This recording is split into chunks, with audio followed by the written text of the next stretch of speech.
Representing Bank of America, Kentucky, our President John Gardner, Market Executive Tracy Taylor, along with Molly Brennan, Senior Resident Director Merrill Lexington. Bank of America anchor grants. Those are investments in institutions important to the vitality of a city or region. Please join Keeneland in thanking Kentucky's Bank of America team and recognizing the Town Branch Park team for creating this signature park in downtown Lexington.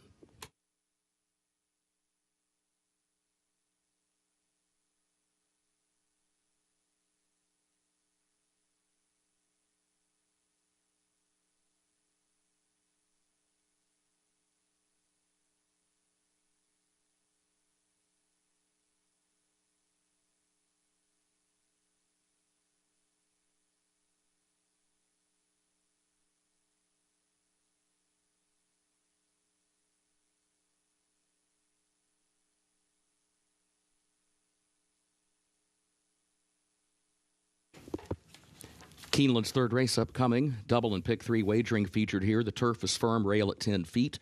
In this third race, scratch the 7 best of all. Scratch the 12 Talonade. Scratch the 14 Yammy Yammy Bella, the 15 Catherine Thomas, and the 16 Batoli's Baytown. It's in the third race. Scratch the 7 best of all. Scratch number 12 Talonade. Scratch 14 Yammy Yammy Bella, 15 Catherine Thomas, and 16 Batoli's Baytown. A reminder, 13, Fly High Birdie, draws into the race. 13 will run. Jockey for the 4, Egyptian Candy, Luan Machado. 4, Egyptian Candy, Luan Machado, the jockey. Fourth race, scratch the 5, Timely Prospect. Fourth race, scratch the 5, Timely Prospect. Race 5, scratch number 4, Betty Davis. That's race 5, scratch number 4, Betty Davis. Also in race 5, a jockey change. The 1, Cruisin' Lucy, Gerardo Corrales. That's race 5. Number 1, Cruisin' Lucy, the jockey, Gerardo Corrales.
Race number 3, 19 minutes to post. This race on the turf course, and this event is for 2-year-old filly maidens. Maiden special weight worth $100,000. The turf is firm this afternoon. Scratch the 7, the 12, the 13 does run, the 14, 15, 16 out, and there's a rider change on the 4. Make it Luan Machado. Moonlight Gambler, the number 11 horse, is at 3-1 for Ben Colebrook, coming out of the Jessamine, presented by Keeneland November. That takes this move back into maiden special weight company. He's run against some good fillies in her races, and she ran well at Kentucky Downs. So I think that today, back in against maiden special weight company after running against winners, and very good winners at that, in grade 2 company, is a big plus. 3-1 with size in the saddle. I'll take it all day long. You know, if you take a look at the horses that she ran behind, Buku is tuning up tomorrow for a date in Southern California in the Breeders' Cup, and Pharaoh's Wine, who she was second to on her Kentucky Downs outing and maiden special weight company, is also hoping for a chance to get to run in the Breeders' Cup and work this morning and really look good working as well. So I think she's been hitting some really tough company. I just didn't like the post position, or I think I might have put her on top, but she's certainly a contender here. I went to the 10, Tonalite, not much better as far as the post position's concerned, but I thought that maybe it wouldn't matter as much. I think she's probably going to be doing her best running late. She did come on in the final strides of her race at Ellis Park in her debut. I think it's a deceivingly good race because the pace was relatively soft and she was way behind and then came up with a very nice late kick. She has since worked super here at Keeneland, and Vicky Oliver's horses all seem to have come to life. They're just running really, really well this meet. So I thought Tonalite could certainly have something to say about this with that late kick. Depending on how the turf was playing, you know, I think it's been a very fair turf course up till now, but maybe with firm conditions prior to today, you wanted to be a little bit closer. Now I think maybe we're going to see it fairly equal here. And the rail not as far out as it had been in the last couple of days, set a little further in here today. The 8-horse Celtic Charm for Brendan Walsh, a Justify filly, debuting Keeneland graduate from the September sale last year. Paid $250,000 for this filly as she sets for her debut with Tyler Gaffleone taking the call. That's always a positive. She's well bred, not just by Justify, but Rubelinda, that Frankel first dam. She was a stakes winner. This is her first runner. So serious pedigree here. And Brendan Walsh, good first time out, first time on turf, second time on turf, all of it. 4-1, a good price on this filly. I spent some time talking with Brendan Walsh this morning about Tyler Gaffleone and the relationship those two have, and it has been a long one and a very fruitful one as well. And I think they both have confidence in each other, which is deserved, certainly, but really helps breed success as well. I thought Saltwater Taffy was interesting here. 3-1, getting play, working well at Keeneland for Mark Cassie. Daughter of Twirling Candy's trying a distance of ground. She's certainly bred to be able to handle the stretch out, and that might put her in that first tee of horses coming out of those sprint races. But what I liked most is the fact that she comes out of a race with Buttercream Babe at Kentucky Downs, and I think that's going to prove to be a very, very competitive race. Prior to that, she was second at Ellis Park, so it wasn't just the course that brought her to life. And I think she's shown steady improvement, even though she finished third versus second in her last start. I actually thought she had to run harder and run better to be where she was. So if that steady improvement continues with the added ground to work with, Saltwater Taffy is certainly a play here. And this is a turf race, but it will not begin the Turf Pick 3 today. That will come later in the card. So if you're looking for the Keeneland Turf Pick 3, that $3 minimum wager, that will begin with race number 6, 6, 8, 10, the sequence there. But turf racing here in race number 3 in less than 15 minutes at Keeneland.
The horses are entering the track for Keeneland's third race, the Mount Brilliant Farm, maiden special weight 2-year-old fillies at 1 1/16 on the firm turf. The rail at 10 feet today.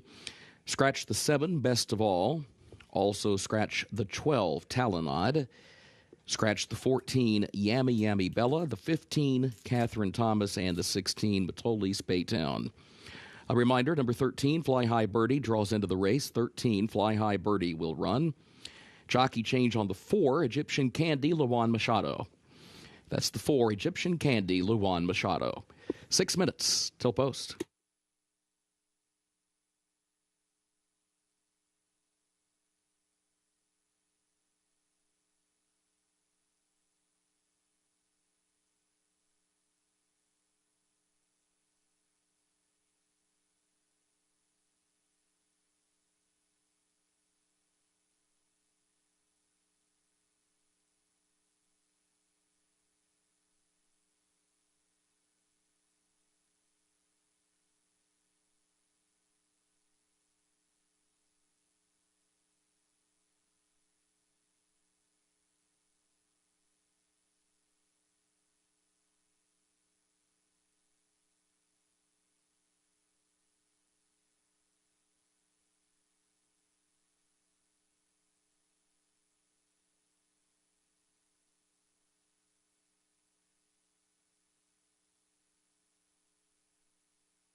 There's a 25-1 shot currently. Golden Storm, the number 6 horse in the Calumet Black and Gold, a Calumet homebred by Golden Sense, a filly that gets the opportunity to run on grass for the first time. She was entered in 2 races, which she subsequently ran in, and were both taken off the turf. But today, she gets that opportunity to go long for the first time as well and try turf for the first time. And she's by Golden Sense, who's a son of Into Mischief out of a pulpit mare. I think the pedigree is there to potentially take to the grass.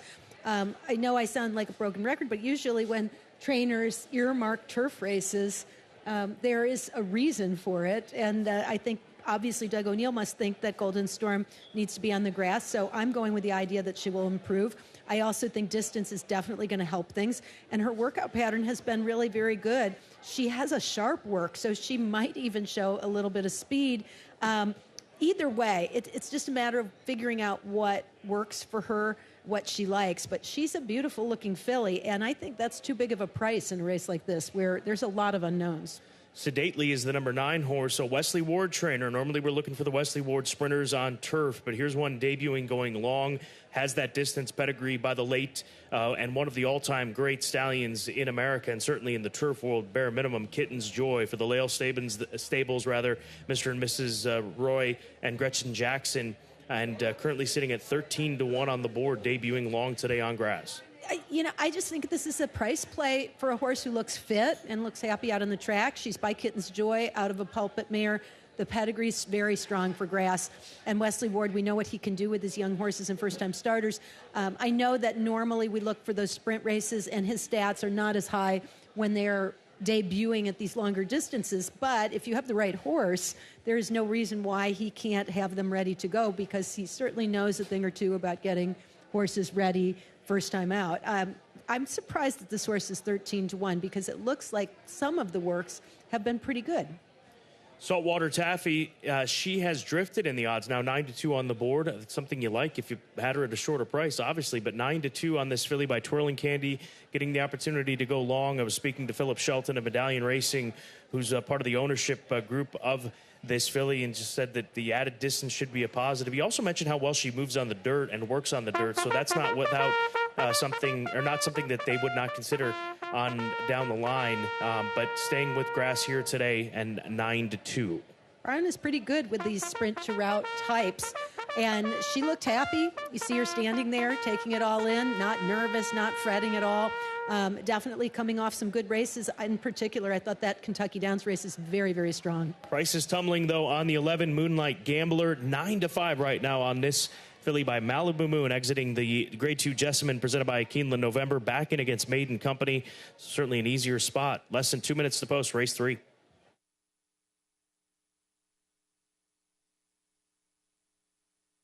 Horses have reached the starting gate for Keeneland's third race, the Mount Brilliant Farm.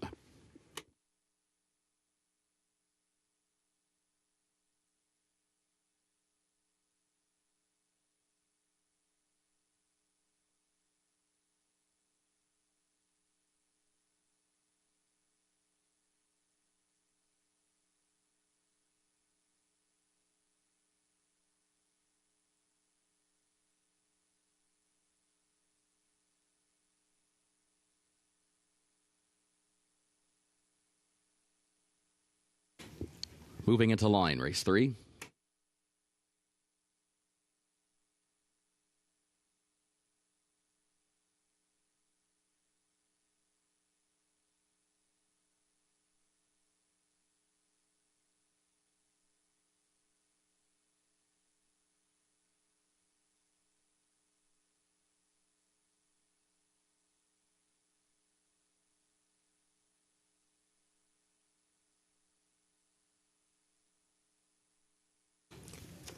Saltwater Taffy about to come forward along with Tonalite.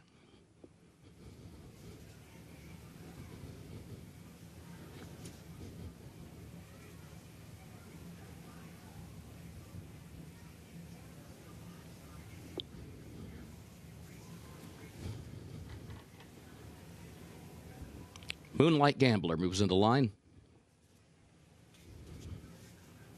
Fly High Birdie will be the last one. Goes in. They are at the post. They're off. There's Tony Blue Tape from the inside, and now here comes a Delegator forward as well, and Saltwater Taffy is up close.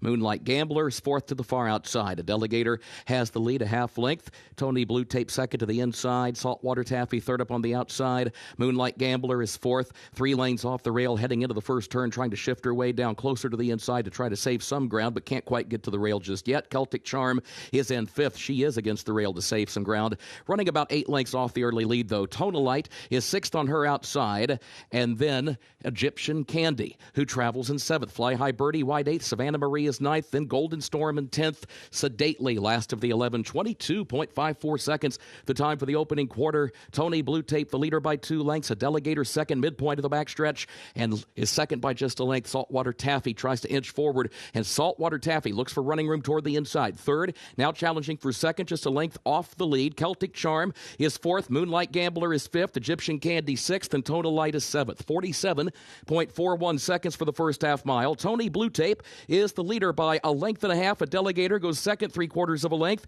and then comes Saltwater Taffy. Moonlight Gambler, she's wide. She's 4th. She's challenging for 3rd. She's 4 lengths off the lead as they come off the far turn. Then Celtic Charm and Tonalite sedately still far back. Moonlight Gambler to the far outside coming forward, and still Tony Blue Tape and Saltwater Taffy both there to the inside. Celtic Charm and Tonalite moving late. Egyptian Candy is looking for an opening down toward the inside. Egyptian Candy tries to move through. Celtic Charm is right there. Celtic Charm now has the lead. Egyptian Candy second, then Moonlight Gambler. It is Celtic Charm, Tyler Gaffalione to win it.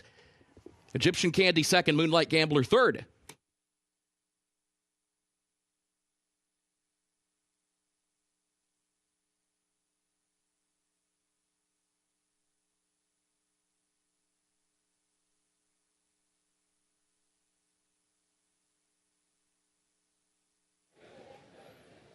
Brendan Walsh with a good couple of days with his young horses on the grass here at Keeneland, and this debuter, Celtic Charm, able to come on late here. There she is, just coming into the screen in the pink saddle cloth, carrying the 8 number, just out of frame right now, but she was flashy on debut for Mike Ryan and the daughter of Justify, scoring the Keeneland graduate from the September sale of 2022.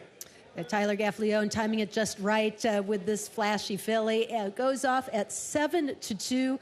The 4 Egyptian Candy running a big race as a first-time starter at 27-1 to get up for the place, and didn't have the easiest time of it. There was a little bit of bunching going on inside, but clear sailing for the winner.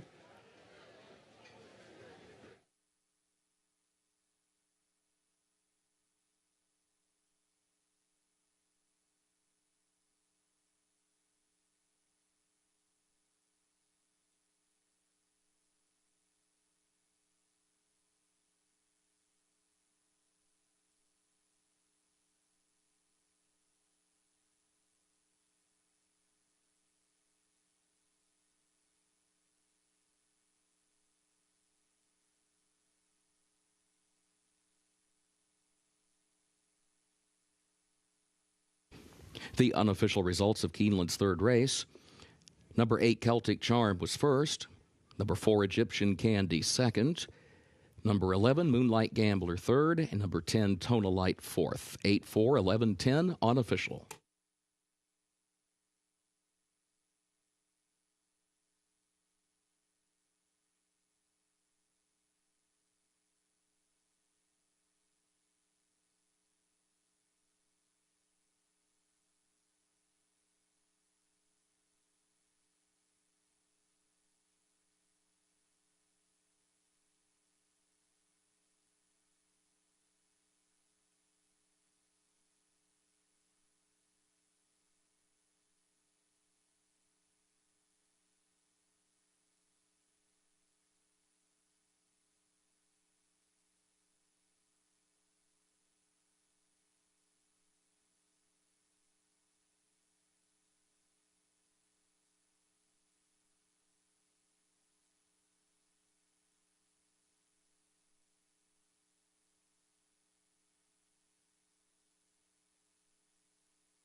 And the winner's circle for Keeneland's third race, the Mount Brilliant Farm, the unofficial winner, number 8, Celtic Charm, owned by Mike Ryan, trained by Brendan Walsh, the jockey Tyler Gaffalione. Celtic Charm, a 2-year-old filly by Justify out of Ruba Linda by Frankel, bred in Kentucky by Don Alberto Corporation. Keeneland September graduate gets the mile and a 16th over the firm turf, 1 minute 43.45 seconds. And the results are official for Keeneland's third race, 8, 4, 11, 10, the official results.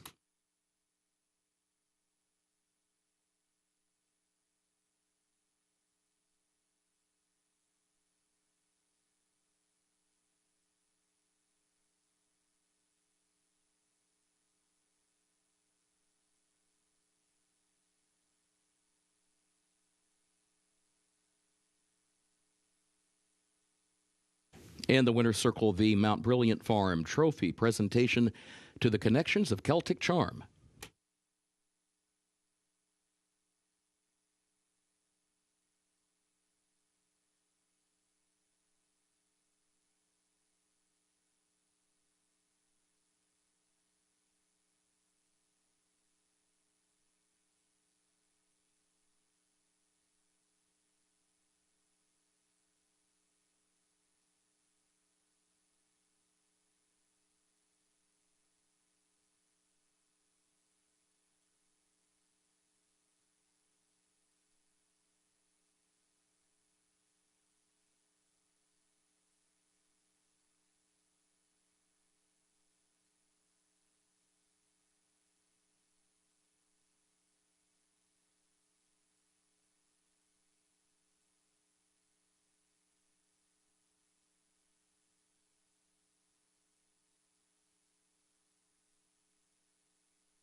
We direct your attention to the winner's circle at this time. On behalf of Keeneland Association, Vice President of Racing Gatewood Bell is presenting a check for $5,807 to the Permanently Disabled Jockeys Fund. Joining Gatewood in the winner's circle are members of the Keeneland Jockey Colony. Keeneland would like to thank the PDJF for its efforts to assist disabled riders and to improve safety in racing.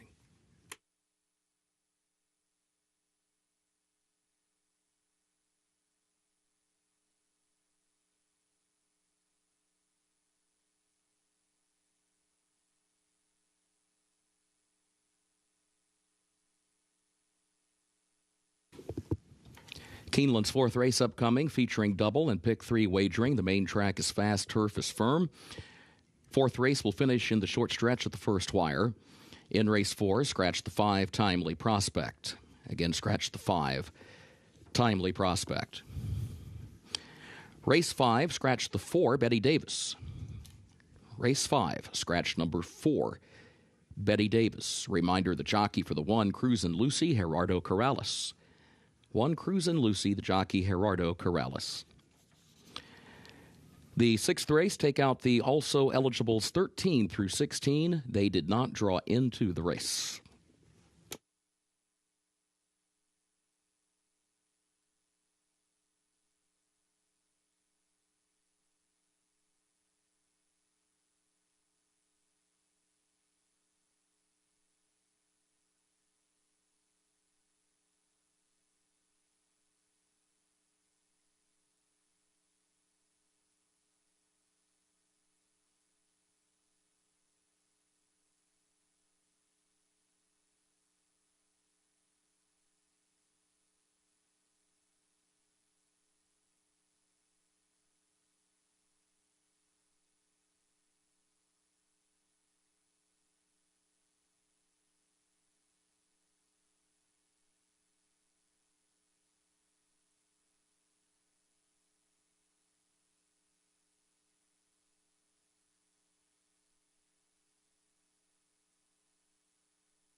The light mist continues here as far as the weather here in the Keeneland, Lexington area. It's tapered off a bit. You saw that it did pick up during the running of race number 3, but it's tailed off just a hair now, and it really is the definition of a light mist in the area. I suspect, Scott, that it's very similar to what we had several hours ago in Louisville, and that this is the similar storm front that is sort of moving its way through. It's fairly slow. It's not very hard, even at its hardest points. And it is expected to pass overnight or into tomorrow. Now, that doesn't mean anything going forward, but at least for the time being, I don't think we're going to see much change as far as track conditions are concerned. If anything, when it's like this, to me, it just tightens the racetrack up a bit. And I think you see some horses with a little bit of speed have a bit of an easier time of it. But here's the speedy guy, Buck Moon. He's a horse that has shown speed. He won here in April of 2022, going gate to wire to the first wire finish. His last race does draw some questions, not being able to win at Thistledown and not being able to make the lead that day. He won the Bosselman. That is the marquee race at Fauner Park over in Grand Island, Nebraska back in April, and very good horses have come through there through recent years. But that's the last time we saw him win. But, you know, he cleared the third level allowance condition. He ran in a non-condition allowance race last time out. There's just not a lot of options at this stage of this 5-year-old's career. So dropping in for $62,500 really does make sense for Buck Moon, Larry Ravelli, and Gerardo Corrales, who rides back for the first time since June of 2022 at Churchill. I like that he's had a win over the track back in April. That was against similar competition. It was claiming 6250 conditions, non-winners of 2 other than he was able to run for the condition that day. But he likes this track, or at least seemingly he does, and he has amazing consistency. 5 wins, 5 seconds from 17 starts. For a horse who runs hard in the early stages of a race, that's really saying something. It is a class drop, although in some sense it's a class test, because across the board, this is probably a deeper race than what he's been running in. But at the same time, he's been running at the highest level the tracks that he's at have to offer. So I think that earns him some credit and respect. And I also think he's going to have an easy time of it on the front end. Maybe the 5 coming out of sprint races is going to show some speed. And there are horses who can sit close, but I don't think anybody's faster than he is earlier. Uninvited Guest is a horse that has had some speed in the past. His last race, he came from out of it, but there was a very fast pace that day when he was able to win at Churchill for 50.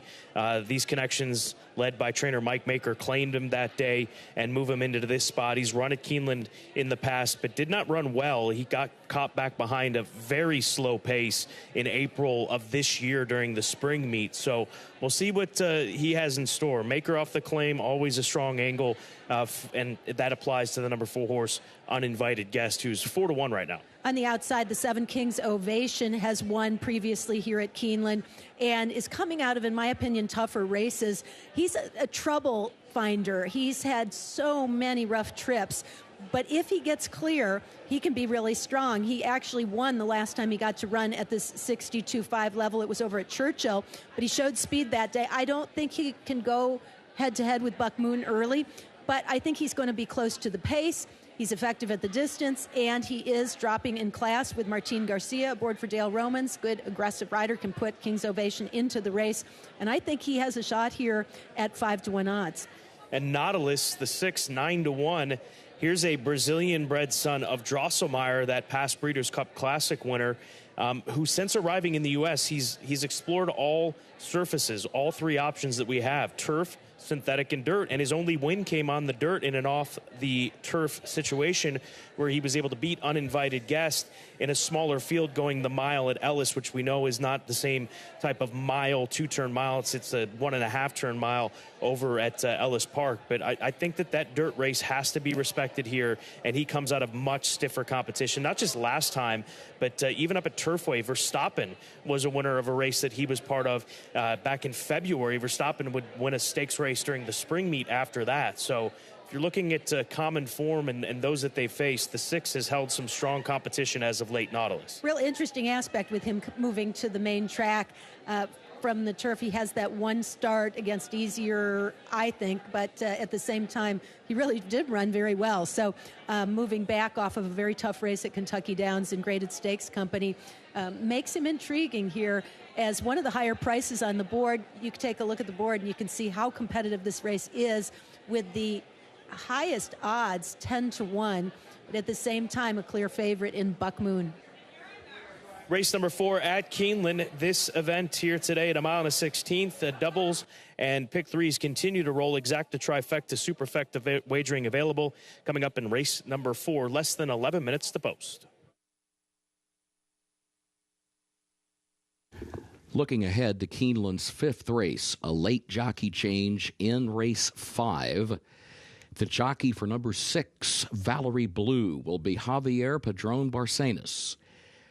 Race 5, number 6, Valerie Blue. Javier Padron Barcenas will be the jockey.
The horses are entering the track for Keeneland's fourth race, a claiming race, 3-year-olds and up, for a price of $62,500, a mile and a 16th. Over the fast main track, race will finish in the short stretch at the first wire. Scratch number 5, Timely Prospect. Number 5, Timely Prospect is scratched. Double and pick 3 wagering. Main track is fast, the turf firm. Post time in 5 minutes.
Here's Try to End Hit, a horse that's won 2 of his last 3, both of which have come at a claiming level like this. So at 7-2, you've got to respect him. He might be the one to just latch on to Buck Moon, maybe not go head and head with him, but to be nearest him as they enter the first turn and down the backstretch. Tyler Gaffalione looking for 2 straight wins. I wanted to talk about this horse because he looks so good. At the age of 6, look at how poised he is. He's just very relaxed, like he does this every day, no big deal. I'll walk out here, I'll do my thing. Also beautifully turned out, so a little tip of the hand to the groom who's taken such good care of the 3 Trident Hit. He looks sensational. Uninvited guest, the number 4 horse. We move back to him for trainer Mike Maker in the Paradise Farm Silks, son of Distorted Humor, another one that's well turned out. This is a good-looking group of horses, as you were mentioning to me, Kate. It really is. From top to bottom, you wouldn't know that it was a claiming race.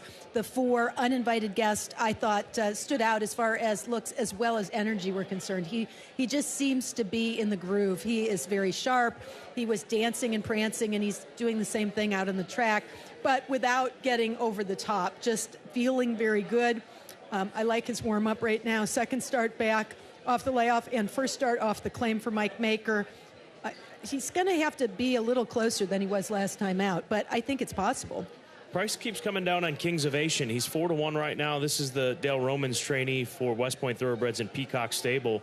And I asked him about the inconsistency as of late, because he ran well going a 1-turn mile, then a mile and an eighth, which are not extremes, but as close as of an extreme as you can get in route races at Churchill Downs, with it being a 1-turn event and then a 2-turn mile and an eighth. And I said, what happened in a mile and a 16th last time out? You thought that would be right in his wheelhouse. He said, I think we maybe just maxed him out in the 2 other than level. That those groups were just too tough for him. So getting the slight drop in class, he says he'll sit forward, and I think that you've got to respect him on the outside with Martin Garcia. I do as well, but I almost hope that he's able to sit just off the 2 Buck Moon, because I think he's best when he has a target. If you look at the races that he's had trouble in, he's still run well despite the trouble. And it's almost as if the obstacles that came up that caused him to not be head and head for the lead ended up to be blessings in disguise, where he's beaten just a length for all of it, coming on at the end, rather than trying to hang on the front end. So it'll be interesting to see what Martin Garcia opts to do in the early stages of the race, but he's another who looks very, very well. He's always been a handsome horse. 2 minutes to post.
The horses have reached the starting gate for Keeneland's fourth race.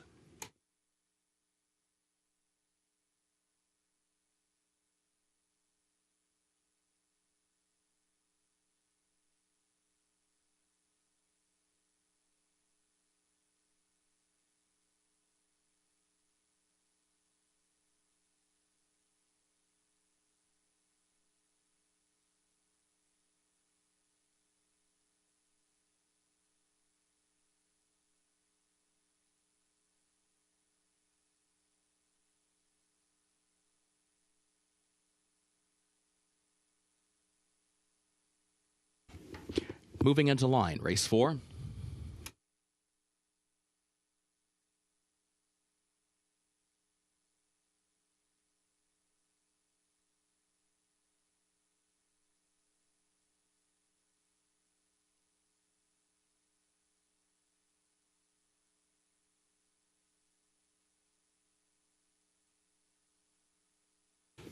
Uninvited Guest moves into line. Nautilus comes forward. King's Ovation will be the last to load.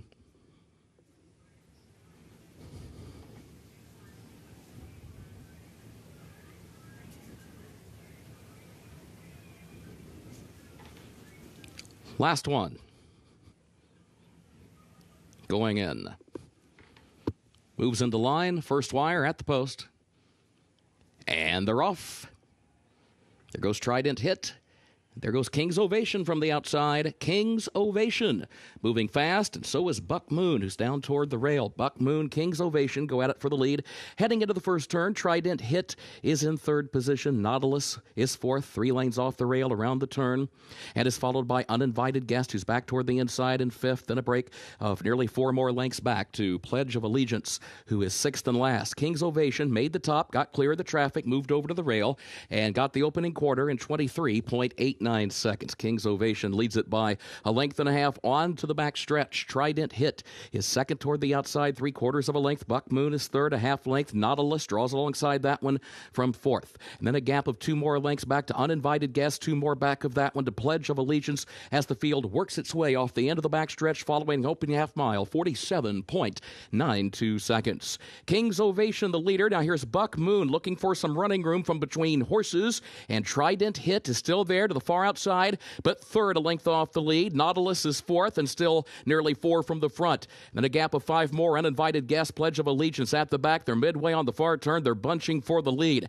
King's Ovation to the inside. Buck Moon between horses. Trident Hit stacks up past the quarter pole to the far outside. The front 3 battle for the lead, separated by less than a length off the far turn. Then a gap of 7 more back to Nautilus. They turn for home. King's Ovation to the inside. Trident Hit to the outside, and Buck Moon is there between those horses. King's Ovation the leader. Final furlong. King's Ovation by 2, by 3, by 5. King's Ovation for Peacock Stable and West Point Thoroughbreds, with Martin Garcia aboard. Trident Hit was home in second position. Buck Moon was third. Nautilus was fourth.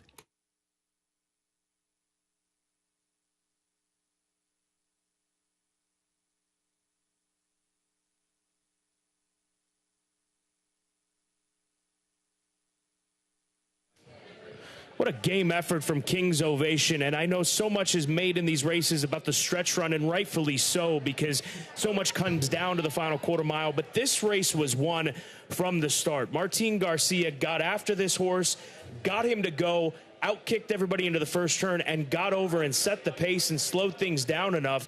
This was a very, very good ride from Martin Garcia, from flag fall to that's all. Cagey ride, and giving just enough hope to a couple of other horses. Buck Moon in particular, I think, taken out of his game just a little bit by having to sit behind the pace setters and winding up on the inside like that. Still hangs in there pretty gamely, but ends up ultimately in third, with Trident Hit also running very, very well. But Martin Garcia worked hard to get that lead, made sure that he could be forwardly placed, and made the others run to him. And he also gave his horse a breather in the middle. He slowed things down in the early part and then kind of lulled them into thinking they had the opportunity to catch him, and that made all the difference.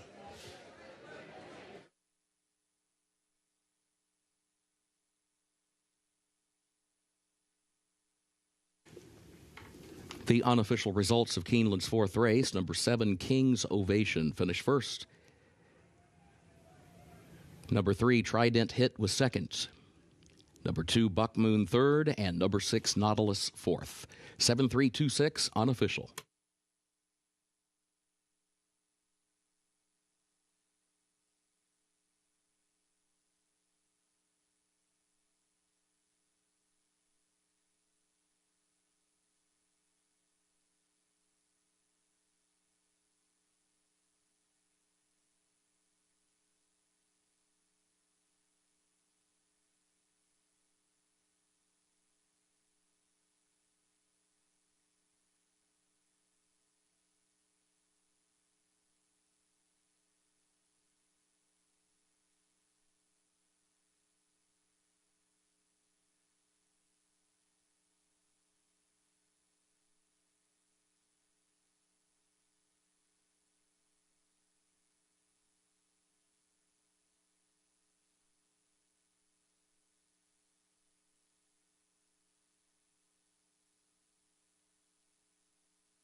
In the winner's circle for Keeneland's fourth race, the unofficial winner, number 7, King's Ovation.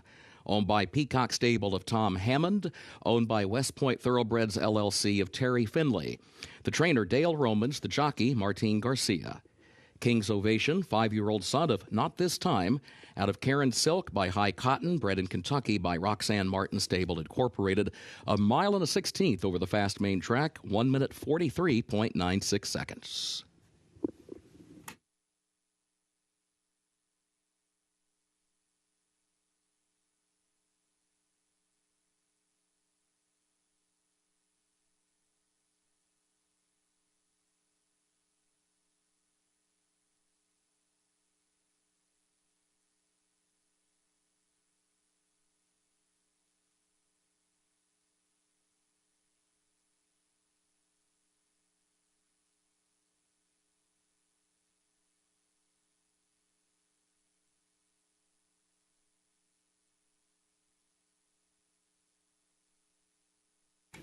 Fourth race results official. 7-3-2-6, the official results.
We direct your attention to the winner's circle at this time.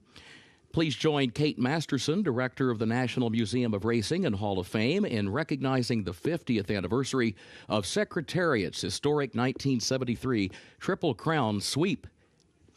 In honor of Secretariat's enduring legacy, Keeneland is hosting the National Museum of Racing and Hall of Fame's traveling exhibition, A Tremendous Machine, celebrating the 50th anniversary of Secretariat's Triple Crown. Located in front of the Keeneland Sales Pavilion, the exhibition features Secretariat's 1973 Kentucky Derby, Preakness, Belmont, and Triple Crown trophies, and a video component which tells the stories of the people who guided the colt through his racing career. The exhibition is free and open to the public through Sunday. Special thanks to the National Museum of Racing and Hall of Fame in Saratoga Springs, New York, for sharing the remarkable story of Secretariat with our fans.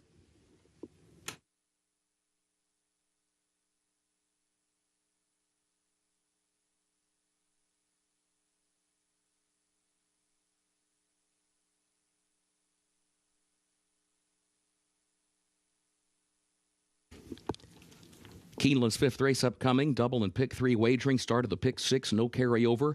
Main track is listed fast. The turf is firm. Rail at 10 feet on the turf course today. Race 5 will finish in the short stretch of the first wire. In race 5, scratch the 4, Betty Davis. Scratch number 4, Betty Davis. Jockey for the 1, Cruisin' Lucy, Gerardo Corrales. Gerardo Corrales rides the 1. Jockey for the 6, Valerie Blue, Javier Padron Barcenas. 6, Valerie Blue, the jockey Javier Padron Barcenas. Sixth race, take out the also eligibles, 13 through 16. They did not draw into the race. Seventh race has no changes. Race 8, the Bank of America Valley View. Scratch the 11, Sweet Lou's Got Aces. Scratch the 14, Bully V. Scratch 15, Juniper Marshmallow. And scratch 16, Erna. That's the 8th race, Bank of America Valley View. Scratch 11, Sweet Lou's Got Aces. Scratch the 14, Bully V, the 15, Juniper Marshmallow, and the 16, Erna. A reminder, number 13, Flashy Gem, draws into the race. 13, Flashy Gem will run. Also a reminder, there's a jockey change on the 5, Eternal Silence, Declan Carroll. 8th race, number 5, Eternal Silence, jockey Declan Carroll. 9th race, the Myrtlewood, no changes in race 9. 10th and final race, scratch the 6, It's Satisfactual.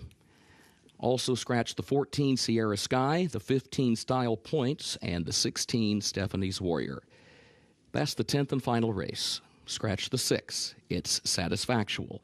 Also scratch 14, Sierra Sky, 15, Style Points, and 16, Stephanie's Warrior. A reminder, number 13, Hidden Presence, draws into the race. 13, Hidden Presence will run.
There's a look at Peggy's Way, the number 3 horse in the upcoming 5th race, a 2-year-old filly by Gormley. These are 2-year-old maiden fillies going a mile and a 16th. Started the pick 6 today, and it's a maiden $30,000 claimer. 5-1 right now on the board.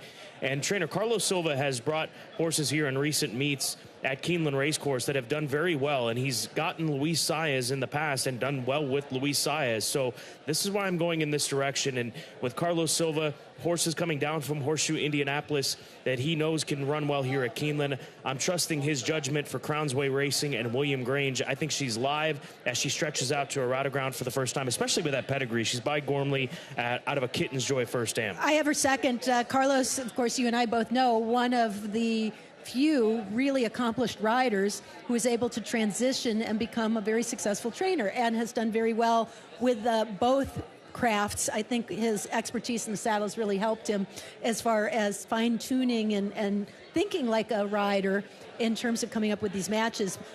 Got a good jockey on board. I've picked her second in here. She stretches out to a route. I think she fits, and I think she's got good early speed.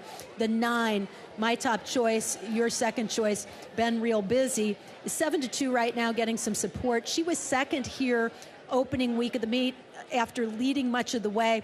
I thought she was entitled to get tired in her first try around 2 turns. Was a decent effort. She should be fitter this time around. She's got a nice cruising speed, but with the outside post position, even if she doesn't end up right on top, I think she'll be forwardly placed and can be pretty comfortable.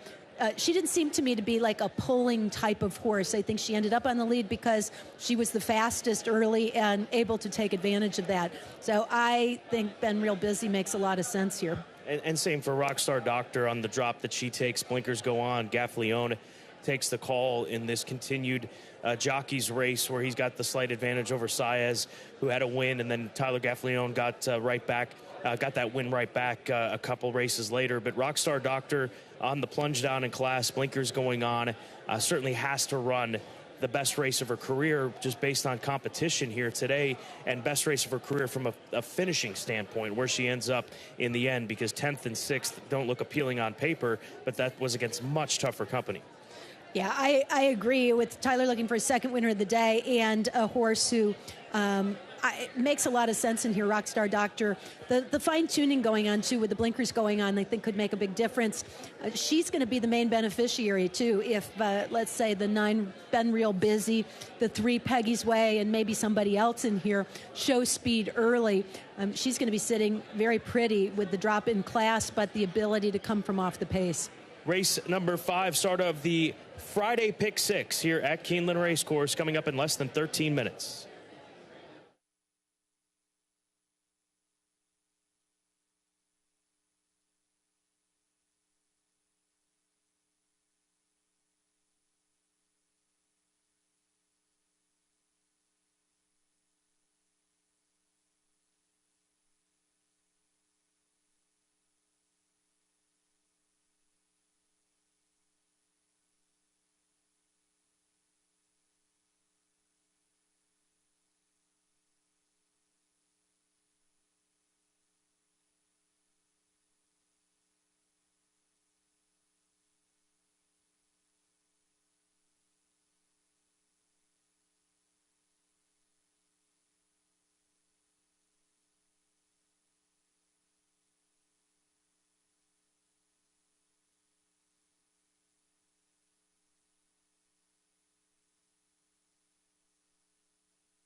The horses are entering the track for Keeneland's 5th race.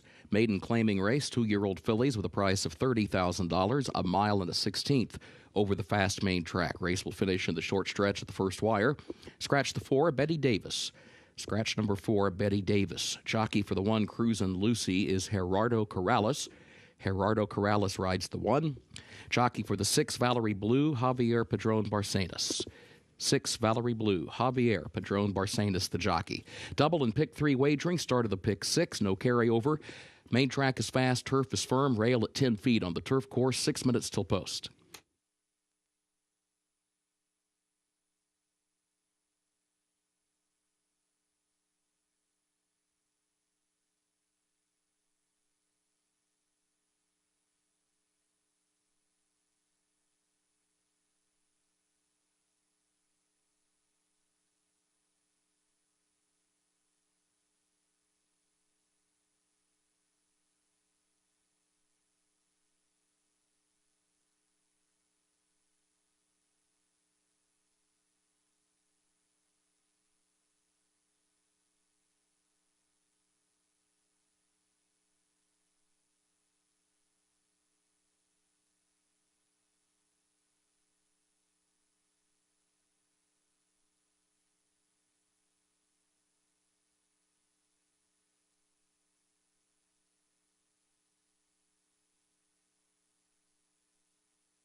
Peggy's Way, she looks like a quick little filly here in and amongst this group, and 2 turns for the first time. Speaking to Carlos Silva, her trainer, and the presence of Saez, Luis Saez says, I don't need to tell him much. He's not someone that needs instructions, but I have a feeling that she'll be engaged in the early part of this race here today, and potentially can keep on going at 5-1.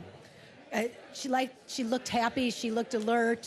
She definitely looks like she belongs in this race, and would not shock me if she's able to get the job done. Far cry from her 20-1 morning line odds, but 5-1 seems pretty good. The 8-horse Rose Darling, Tom Leach's long shot pick of the day from this morning on today at Keeneland, and that price is holding up 13-1 on the board right now. Edgar Morales for Tommy Humphreys, the trainer and owner. So we'll see if Tom Leach's long shot pick of the day can come through at a long shot price of 13s. And then the number 9, been real busy on the outside for Riley Mott. Good-looking chestnut filly here, daughter of Speitster, staying in these claiming ranks, but dropping down to maybe one of the lowest levels that she's seen so far. I just felt like she stood out as far as appearances were concerned. She's a stout filly. She has kind of a presence. She commanded attention when she walked through the paddock, and now in the warm-up, she looks very feisty. Has a very nice stride about her. Been real busy. Going to be tough to beat here at 3-1. The $1 pick 6 begins with race number 5. Less than 3 minutes to get those wagers in.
The horses have reached the starting gate for Keeneland's 5th race. Start at the pick 6.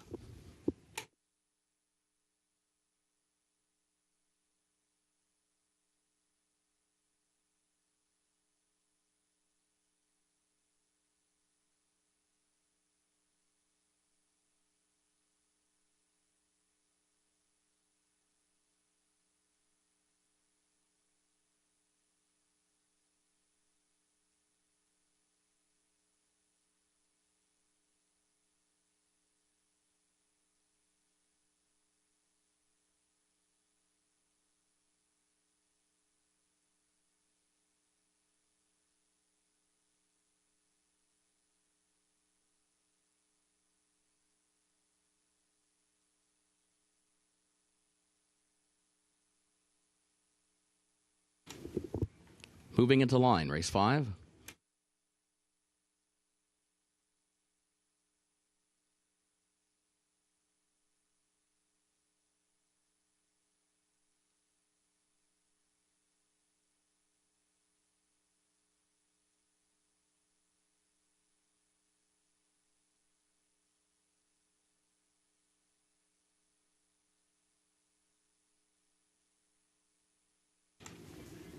Missy B moves into line. Peggy's Way comes forward.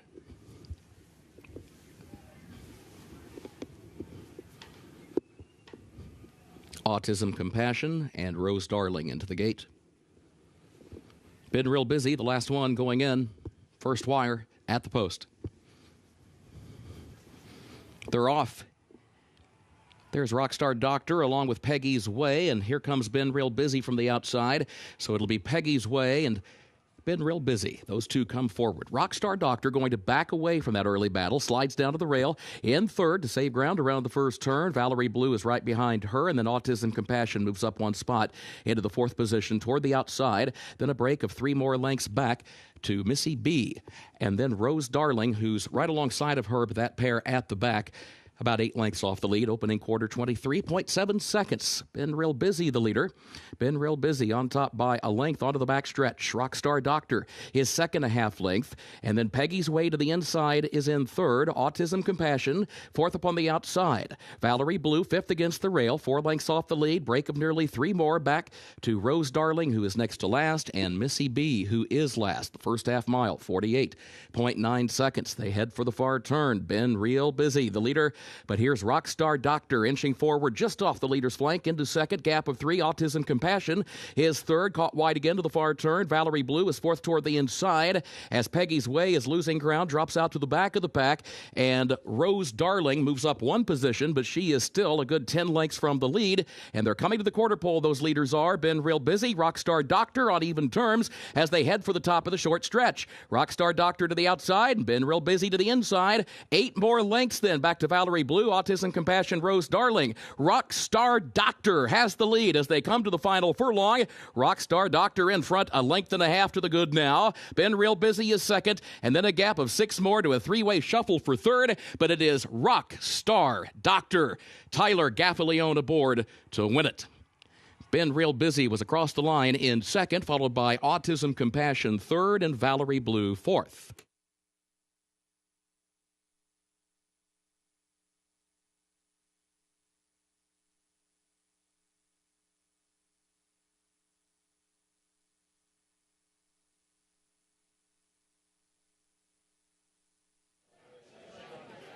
.295 across the wire for the top 3 as the 9 Been Real Busy ran well, but not well enough to hold off Rockstar Doctor, who came to get her late in this race and extends her lead easily for Eddie Keneally, Homewrecker Racing, and Tyler Gaffalione. Well, Tyler was able to benefit from a little bit of a grudge match between the 3 Peggy's Way and the 9 Been Real Busy, and then timed it just perfectly. Also sitting a little closer to the pace with the addition of blinkers, perhaps doing the trick, but winning quite nicely is the daughter of Connect for Tyler's second winner of the afternoon.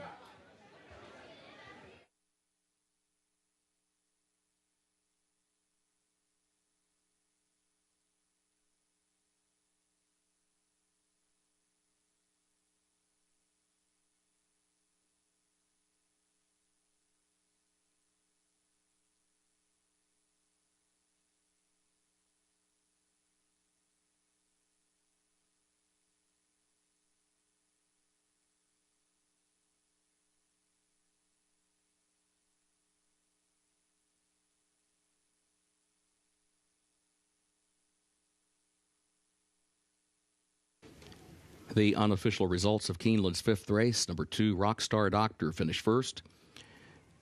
Number 9, Been Real Busy, was second.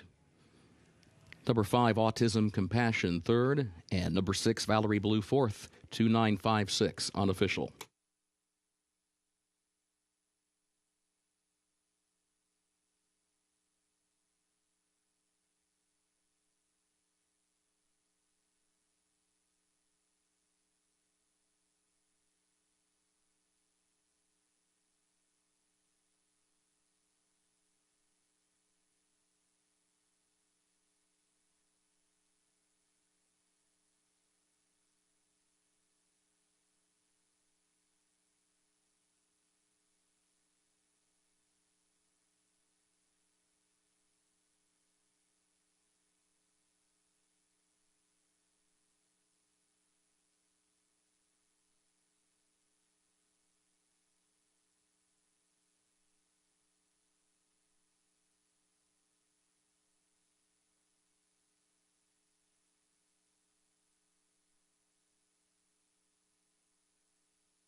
In the winner's circle for Keeneland's fifth race, the unofficial winner, number 2, Rockstar Doctor.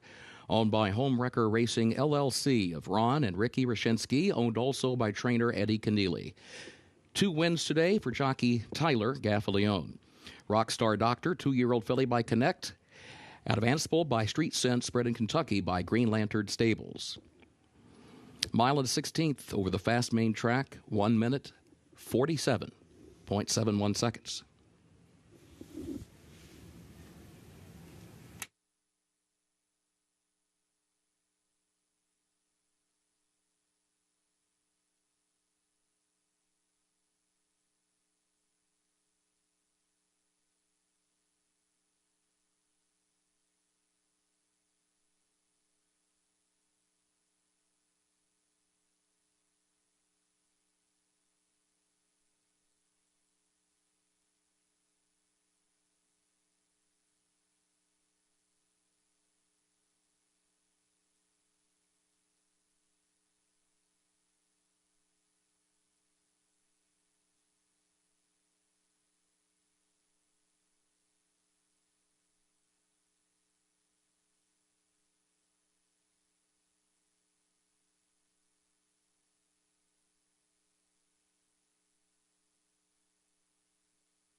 Race 5, results official.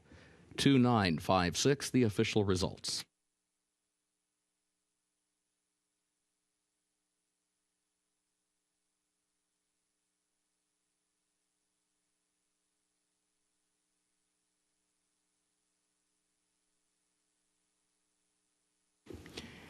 Keeneland 6th race upcoming. The turf is listed firm, the rail at 10 feet.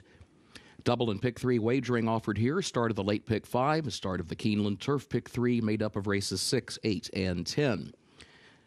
In this 6th race, take out the also eligibles 13 through 16. They did not draw into the race. No changes in race 7. Race 8, the featured Bank of America Valley View. Scratch the 11, Sweet Lou's Got Aces. Scratch the 14, Bully V. Scratch 15, Juniper Marshmallow, and scratch 16, Erna. That's the 8th race. Scratch 11, Sweet Lou's Got Aces. Scratch 14, Bully V. Also scratch 15, Juniper Marshmallow, and 16, Erna. A reminder, number 13, Flashy Gem, draws into the race. 13, Flashy Gem, will run. And a reminder, there's a jockey change for the 5, Eternal Silence, Declan Carroll. That's race 8, number 5, Eternal Silence, jockey Declan Carroll. Race 9, the Myrtlewood, no changes. 10th and final race, scratch the 6, It's Satisfactual. Scratch the 14, Sierra Sky, the 15, Style Points, and the 16, Stephanie's Warrior. That's the 10th and final race. Scratch number 6, It's Satisfactual. Also scratch 14, Sierra Sky, 15, Style Points, and 16, Stephanie's Warrior. A reminder, number 13, Hidden Presence, will run. 13, Hidden Presence draws into the race.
Race number 6 begins the late pick 5 and the always popular $3 Keeneland Turf Pick 3. Races 6, 8, and 10, the $3 Keeneland Turf Pick 3 on this Friday afternoon.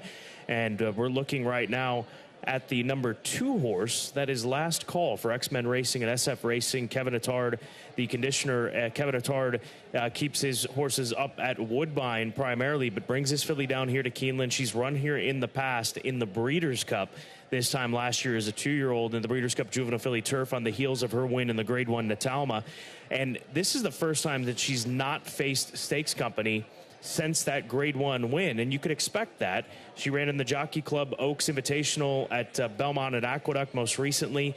So the big drop down in class for this filly, I think, is worth noting and is being noted in the fact that she's 5-1 on the board. Like this filly a lot here today, the English Channel filly for Kevin Attard showing back up at Keeneland for a second time. But again, that Keeneland run was in the Breeders' Cup last year.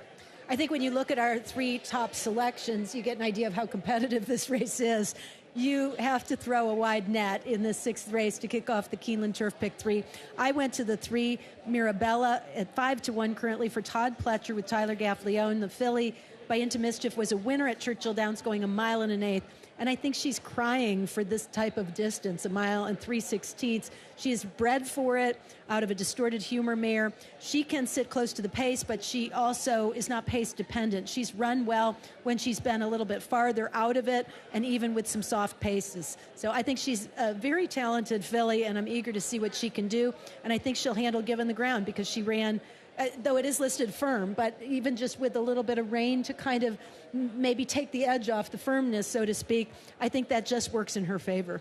Haystack, the 5-1. Whit Beckman, second time with him and under his care. This filly began her career with Chad Brown. Whit Beckman, when he takes blinkers off horses, they're winning at a 43% clip. Now, it's a lot of horses that he's made this move with, 7 to be exact, but it's a positive ROI of nearly $4.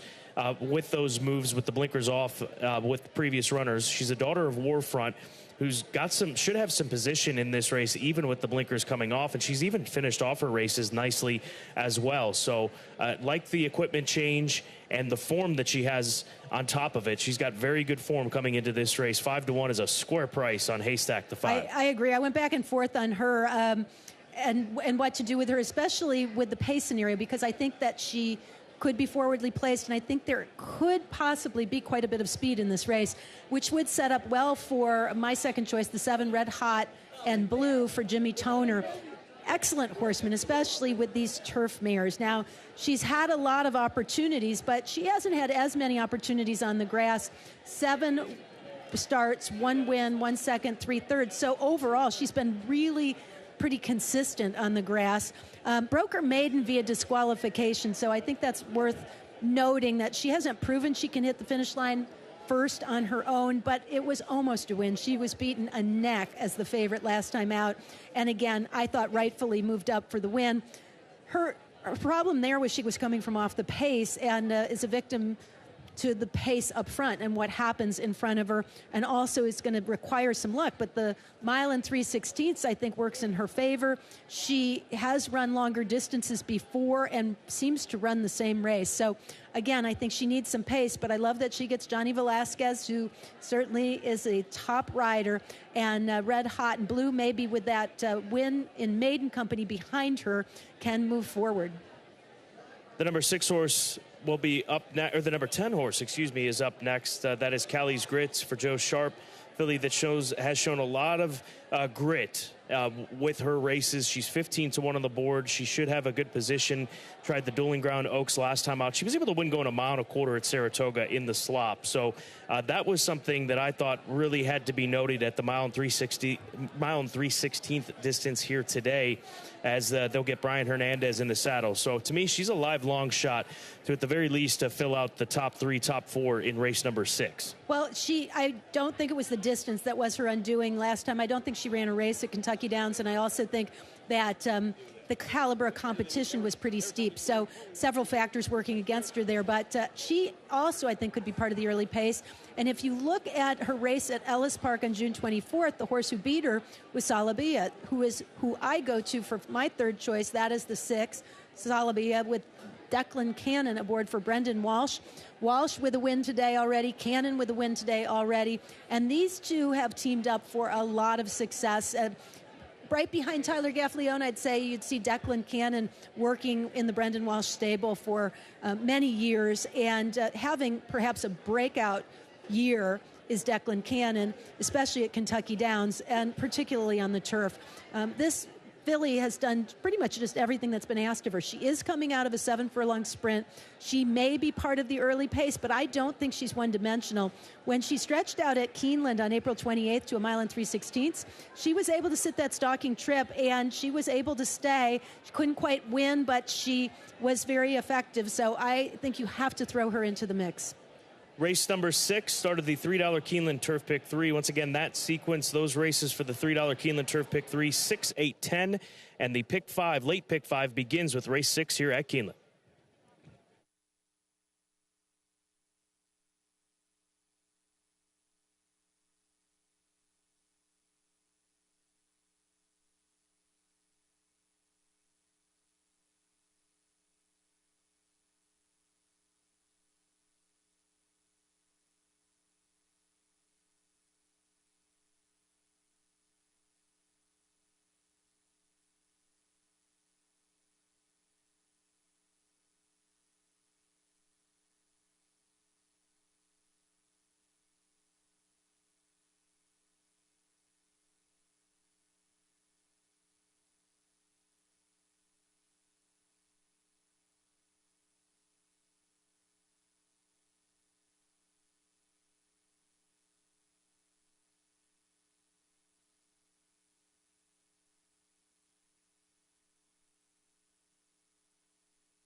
Horses are entering the track for Keeneland's 6th race, the Hunter Valley, an allowance for fillies and mares age 3 and up. A mile and 3/16 over the firm turf, the rail at 10 feet. Double and pick 3 wagering, start of the late pick 5, start of the Keeneland turf pick 3, made up of races 6, 8, and 10. Take out the also eligibles 13 through 16. They did not draw into the race. The turf is firm, the main track is fast, post time in 5 minutes.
There's the one autism community for Tabawada Racing and a filly by Kitten's Joy who comes out of a 1.5 mile event at Churchill Downs. Just never was able to get involved in that race. But when she's had some more pace to run at, she's run well, and she ran well even when there wasn't much pace at Ellis Park. So I think that there's more to this filly than that last race is telling us, and 26-1 is telling us. Yeah, I don't think that it was the distance last time that was her undoing. She ended up wide throughout the entire race, and I don't really feel she ran at any step. Today, she looks really bright. She's on her toes, and after 2 really good races at Ellis Park and Kentucky Downs, I'm just wondering if she regressed a little bit, if she kind of threw in a lackluster performance and now is ready to rebound. So I thought at 26-1 she was kind of intriguing.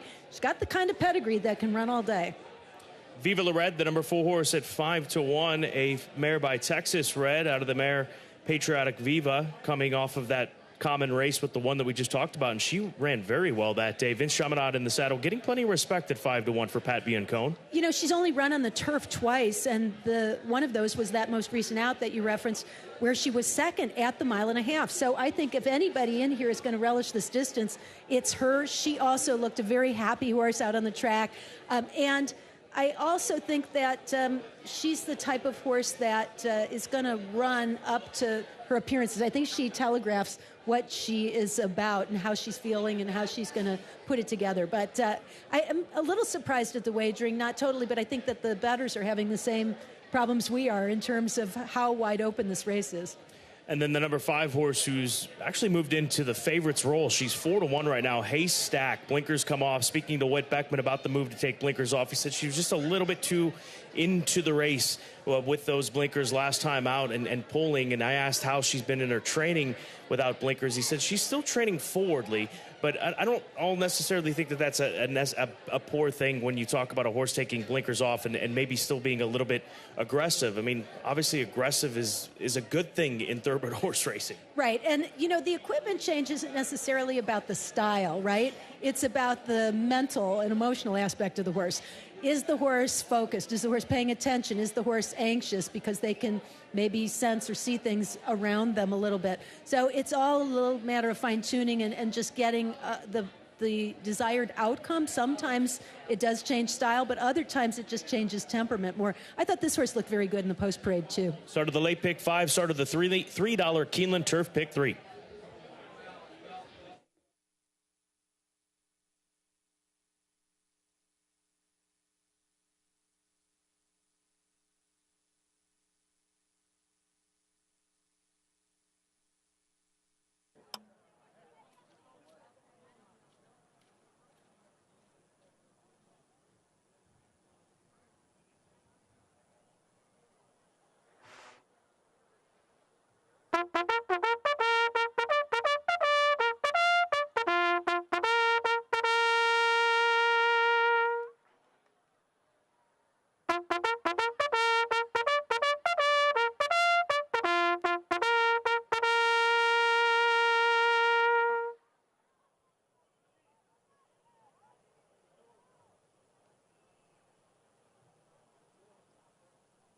Horses have reached the starting gate for Keeneland's 6th race, the Hunter Valley. Started the late pick 5, started the Keeneland Turf pick 3.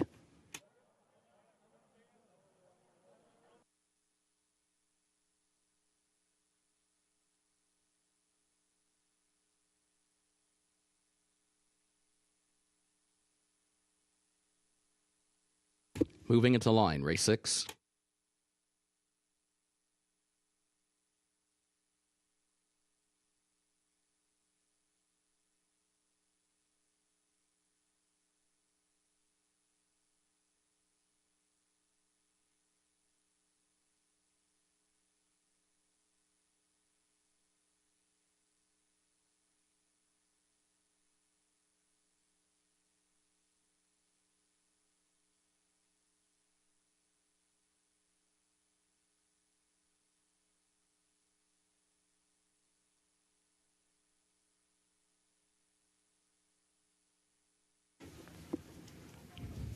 Last call, and Callie's Grit move into line. Here's Mirabella coming forward.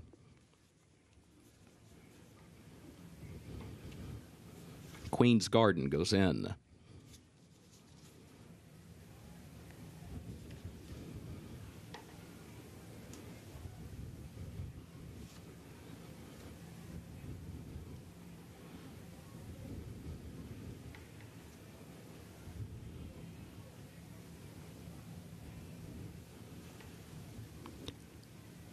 Viva La Red and Haystack.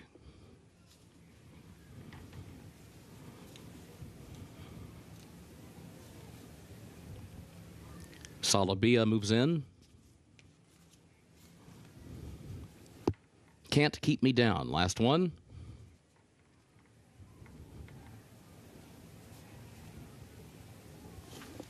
Moves in, they're at the post. And they're off. There's Mirabella, last call, and Haystack in the opening strides. Robin Sage out to the center of the course.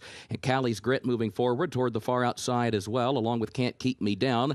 Mirabella has the lead as they head for the first turn. Callie's Grit tries to draw alongside here early on as Haystack backs away into the 4th position now. Can't Keep Me Down moves by and takes over 3rd. And then Salabia between horses further back is in the 5th position. Last call is shuffled back into 6th. Robin Sage is now 7th. Viva La Red, a lane off the rail in 8th. Queen's Garden in 9th. Autism Community is toward the back of the pack in the 10th position early on, with Red Hot and Blue 11th. Por Una Cabeza is last of the 12. Off the first turn and onto the backstretch, Callie's Grit, the leader against the rail. Opening quarter went 23.64 seconds. It is Callie's Grit leading at a half length. Can't Keep Me Down is second, starting to move up alongside the leader. Mirabella toward the inside, just a length and a half, 2 lengths off the lead, in 3rd by a neck. Haystack is in 4th. Robin Sage a wide 5th. Salabia is 6th, now taking 5th in between horses, 5th by a half length and running 5 lengths off the lead. Last call is behind her against the rail, 6 from the front,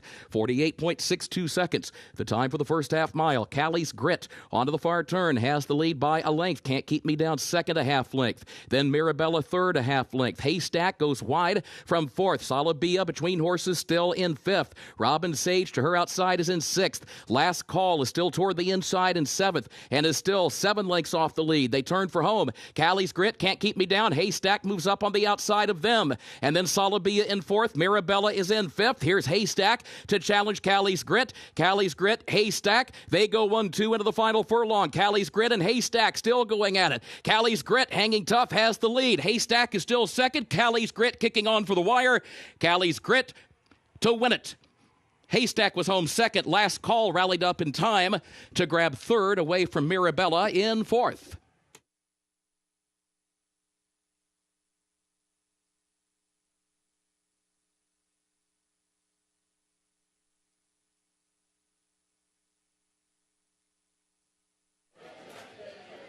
Callie's Grit living up to her name here at Keeneland. A lot of smiles certainly following this victory here today for Carl Moore and Brad Grady, showing a lot of determination. She was up in the mix early on in this race.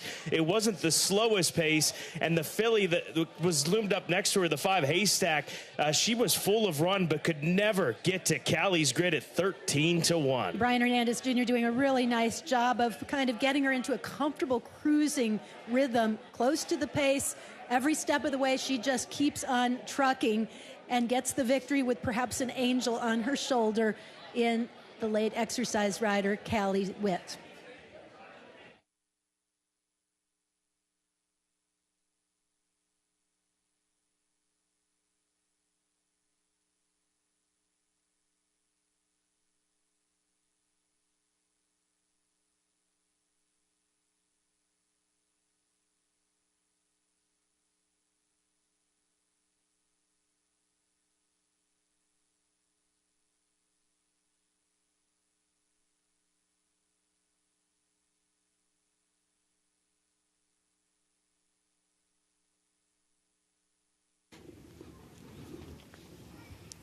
The unofficial results of Keeneland's 6th race: number 10, Callie's Grit, finished first. Number 5, Haystack, was second. Number 2, Last Call, third. Number 3, Mirabella, was fourth. 10-5-2-3, unofficial.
In the winner's circle for Keeneland's 6th race, the Hunter Valley, the unofficial winner, number 10, Callie's Grit, owned by Carl R. Moore Management, LLC of Carl R. Moore, owned also by Brad Grady. The Jockey, Brian Hernandez Jr., the trainer, Joe Sharp. Callie's Grit, a 3-year-old filly by McLean's Music, out of Neath by Dynaformer, bred in Kentucky by Dr. John Reed Jr. and McLean's Music Syndicate. Keeneland September graduate, Callie's Grit, 1 minute 55.49 seconds, the official winner now. 155.49 for the mile and 3/16 over the firm turf. Results official 10-5-2-3.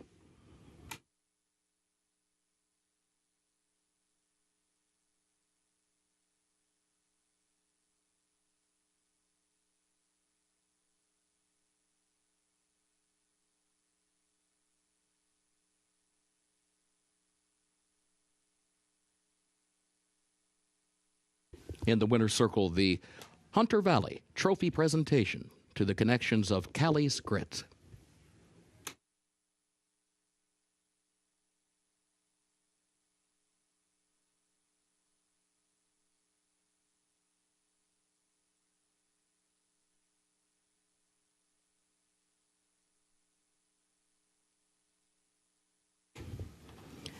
Keeneland 7th race upcoming. Double and pick 3 wagering offered here. And also start of the late pick 4.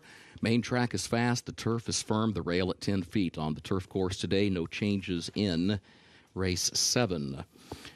Looking ahead, featured 8th race, the Bank of America Valley View. A reminder in that 8th race, scratch the 11. Sweet Lou's got aces. Scratch 14, Bully V. Scratch 15, Juniper Marshmallow. And scratch 16, Erna. It's in the featured 8th race. Scratch 11, Sweet Lou's got aces. Scratch 14, Bully V. Scratch 15, Juniper Marshmallow. And scratch 16, Erna. A reminder, number 13, Flashy Jim, draws into the race. 13, Flashy Jim will run. And a reminder, the jockey for number 5, Eternal Silence, that'll be Declan Carroll. 8th race, number 5, Eternal Silence, jockey Declan Carroll. 9th race, the Myrtle Wood, no changes. 10th and final race, scratch the 6, It's Satisfactual. Scratch the 14, Sierra Sky, the 15, Style Points, and the 16, Stephanie's Warrior. That's the 10th and final race. Scratch number 6, It's Satisfactual. Also scratch 14, Sierra Sky, 15, Style Points, and 16, Stephanie's Warrior. Number 13, Hidden Presence, draws into the race. 13, Hidden Presence will run.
Race number 7 started the late pick 4, a mile and an eighth on the main track. Main track continues to be fast. Second level allowance condition for 3-year-old fillies, and a $125,000 optional claiming tag next to some of these runners, including Cotton Candy Annie. She has already cleared this condition, but this is a horse trained by Armando Hernandez. If you watched racing here last couple of weeks, Armando Hernandez has brought 3 to Keeneland. All 3 have won, and not just with horses. He's won in 2 different ways: horses off the claim and a horse that he brought over from FanDuel Racing and Sportsbook as this filly is making the move. I don't think that they would be here if they didn't think that they had a chance, and obviously that's the case with most connections at Keeneland. But with the success that Armando Hernandez has had, the trainer of the Sharp Azteca filly, it has to be respected. She's being respected at odds of 6-1. I think more than capable of putting in a strong performance here today with Corrales soon to be in the saddle. I do respect the trainer angle here, and I think that what you're seeing on the tote board is indicative of that too, because she was 20-1 on the morning line. She's currently 6-1. She's a very honest game performer. It's worth noting that this will be the toughest spot. The other horses that Armando Hernandez brought in were in significantly easier spots or conditions than this one, but that doesn't mean she can't win, that's for sure, and he has definitely done an exceptional job spotting his horses. I went to the 6. She's Looking Lucky, who is the 3-1 second choice. She's Looking Lucky makes her second start off the layoff and comes out of stakes company at Churchill, a little overnight stake, in which she tangled with a really tough horse whose name I can never pronounce. Zagara, I believe. Zagara, okay. We'll go with Zagara, but very good horse regardless. And if you look at her races leading up to this, she, off of a win, went into the coaching club American Oaks, a grade 1, and finished behind Wet Paint, but didn't run that badly after leading through half of it. So this is a little bit easier company than her last couple of starts. She's got a very good cruising speed. She's got Ricardo Santana Jr., who can get her out of the gate. And I think she's an improving filly overall. That's why I like her quite a bit in here. I don't see a lot of early speed, and I think that could definitely be an asset. The number 7 horse comes up next in the conversation. The 6 is my second choice. You've got the 7 as your second choice, coming down from Canterbury, and primarily a sprinter, but she won going long in the Minnesota Oaks, a race restricted to Minnesota breds. She's currently 7-1 on the board right now, the daughter of McLean's Music, going the furthest that she has ever gone. On the dam side, she's out of a Mare Thunder and Honey, who's by Thunder Gulch. So to me, she should be able to handle it potentially, the stretch out to the mile and an eighth. And she does come off at the turf race at a mile and a 16th. So I think that there are some pluses. She's the most likely, if anybody's going to challenge, she's Looking Lucky on the lead. It is going to be Thunder's Rock and Roll. And maybe Thunder's Rock and Roll is a little bit faster. I don't know. But I don't know that she's as proven as she's Looking Lucky. So for that reason, I did place her second behind the 6. But I think I respect her quite a bit. And she is not getting much attention at 7-1. To round out the top 3, I went to the 9. You went to the 8, Alexa Liu here for Dallas Stewart. Yeah, she comes out of the Dogwood. That's a sprint race. She was sprinting prior to that and coming from off the pace. And they're trying something new, going a mile and an eighth and staying with straight 3-year-old fillies. So why not give it a chance? And I don't think that there's any reason not to give this filly a chance here today. Certainly could take a step forward based on her sprint races and her sprint successes. But she comes out of much tougher company, obviously, in the Dogwood as far as from a sprinting perspective, not discounting this group at all in a second-level allowance race going a mile and an eighth. Now I went to the 9 Chop Chop, who draws the outside, which might be a little bit of a disadvantage here, but she has a stalking style. She's making her second start off the layoff. It's worth noting that she has been the beaten favorite more often than she's won. She only has won one time as the favorite. That was in her career debut, but she's gone off the favorite quite a few times and has come close. But still, I think at this short of a price, 9-5, it's worth making note of. She is a filly who tries hard every time. She has run arguably against the toughest competition of anybody in here. So if anybody is getting a class relief situation, it's her, although she did drop into this allowance level last time out for her first start back in a while, which she probably needed and should be able to improve off of it. The second place finisher that day, Scratch Cat, came back to win pretty impressively. So Chop Chop is interesting, can sit that stalking trip, which is going to probably be very useful, especially if there is a speed battle up front. And a mile and an eighth will be the first time she tries this distance, but she's run well at a route of ground. So a lot of pluses, not the least of which is Brad Cox, currently the leading trainer at the meet. The rain continues to sprinkle here at Keeneland Racecourse as we ready for race number 7, start of the late pick 4.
The horses are entering the track for Keeneland's 7th race, the Woods Edge, allowance optional claiming race for a price of $125,000.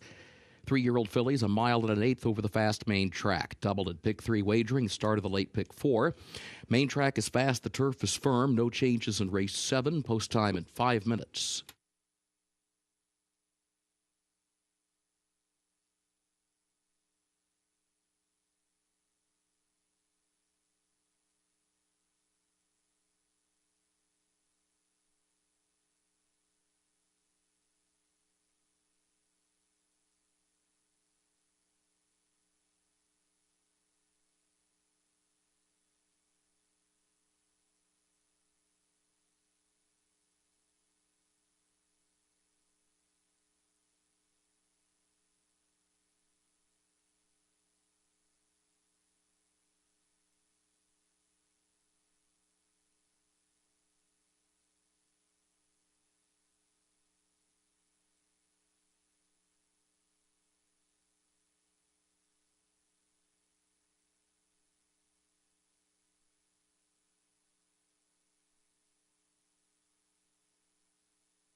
With just under 4 minutes to post, a look at the two, Fun and Feisty, one of two horses in here for Kenny McPeak, both at big prices, but both similar in terms of running style and to a certain degree accomplishments. Fun and Feisty only has 2 lifetime wins, but one of those was in Graded Stakes Company. She won the Pocahontas back as a 2-year-old in 2022, coming from off the pace, and looked like she had a bright future. She kind of went amiss in the Alcibiades and then came back in the rags to riches on a sloppy track, got some time off, and has struggled to regain her form. This is her first opportunity to get the mile and an eighth against a little easier than Stakes Company, and she looked sharp. She's on her toes. We know she can handle a distance of ground, and I think it'll be interesting to see if, as a 3-year-old, she can return to form.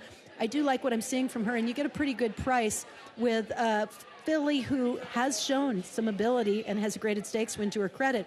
But her stablemate, the 4 Corningstone, is actually a higher price. Corningstone is 11 to 1. A lower price, 11 to 1 as opposed to 14 to 1. The Indiana bred has been very game. 4 wins, 3 seconds in 12 starts. And she, like her stablemate, made a nice appearance. They were both very bright, very forward, and feeling good in the paddock and out on the track as well. She comes out of a disappointing effort back in August, but has had some time away and looks like she's been training well for this return and maybe can sit a little bit more tactically than her stablemate, who is definitely a one-run type, whereas Corningstone might be able to sit mid-pack and then make that late bid. Brian Hernandez looking for back-to-back wins with the 4 Corningstone. I thought either of these horses were interesting price shots to throw into some exotic tickets. And then the favorite, the 9, Chop Chop, standing out as far as appearances are concerned. She's the biggest filly in the field, and she really has matured and grown. And keep in mind, she was able to win a stake in her second start. That was on yielding turf at Kentucky Downs, but followed it right up on the dirt with a second, and beaten just a nose to Wonder Wheel, the eventual champion, in the mile and a 16th Alcibiades. So though she has been the beaten favorite on many occasions, she looks like a deserving favorite out on the track. Just a couple minutes to post for this very contentious 2 other than allowance race at a mile and an eighth, 7th race.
The horses have reached the gate for Keeneland's 7th race, the Woods Edge, start of the late pick 4.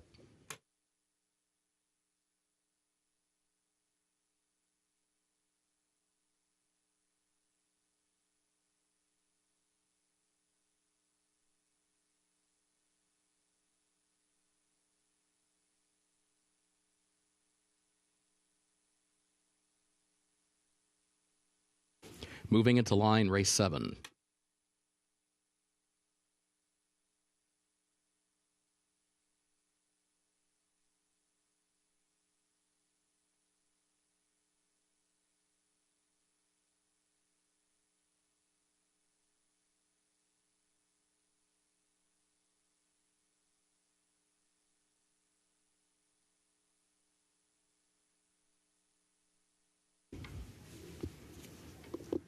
Flamon comes forward along with Alexa Lou.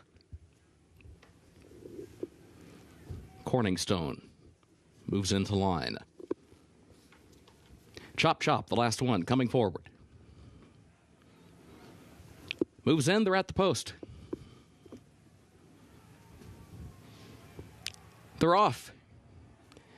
There's Flamon. Flamon comes out for the early lead. Corningstone is there. And here's Thunder's Rock and Roll, and Cotton Candy Annie is there down toward the inside. So Thunder's Rock and Roll moves up from the outside and takes the lead. Cotton Candy Annie, awkward move there, slid outward a lane, opened the inside lane for Fun and Feisty, but nearly bumped with Corningstone around the first turn, but everybody straightens course and moves on. Back up front, it will be Thunder's Rock and Roll who has the lead. Leads it by a length. Corningstone is second to the outside. Fun and Feisty, third toward the inside. Cotton Candy Annie has settled down between horses in the 4th position as they head up the backstretch. Alexa Lou, 5th on the outside. Flamand is now moving up between horses from 6th. She's looking lucky. Further back is 7th. Chop Chop, 8th toward her inside. 7 lengths off the lead. Break of 3 more. Back to Chiquita Mosca, who's last. Opening quarter, 25.05 seconds. And the leader is Thunder's Rock and Roll, that first half mile in 50.34. Thunder's Rock and Roll leads it as they go to the far turn. Now, Fun and Feisty is there to the inside of Corningstone. Corningstone still has second, though. And then comes Cotton Candy Annie, who's 4th, and she's between horses on the far turn. Flamand is 3 wide. She's looking lucky, has to go 4 wide around the far turn from 6, still 4 lengths off the lead. But it is still Thunder's Rock and Roll who's got the lead. Thunder's Rock and Roll is on top. Corningstone is still there in second position, just off the leader's flank as they move for the quarter pole. Fun and Feisty is in 3rd. She's looking lucky, is still 4th. 4 lengths off the lead, swings to the outside. Fun and Feisty tries to find an opening to the inside, but Corningstone's the leader. And Corningstone is chased past the 8th pole by She's Looking Lucky, and Chop Chop is running fast. Chop Chop is coming stoutly, but the wire is coming. Corningstone, Chop Chop, Corningstone, Chop Chop. Corningstone by a diminishing length on the line over a closing Chop Chop, who was 2nd, and Fun and Feisty was 3rd.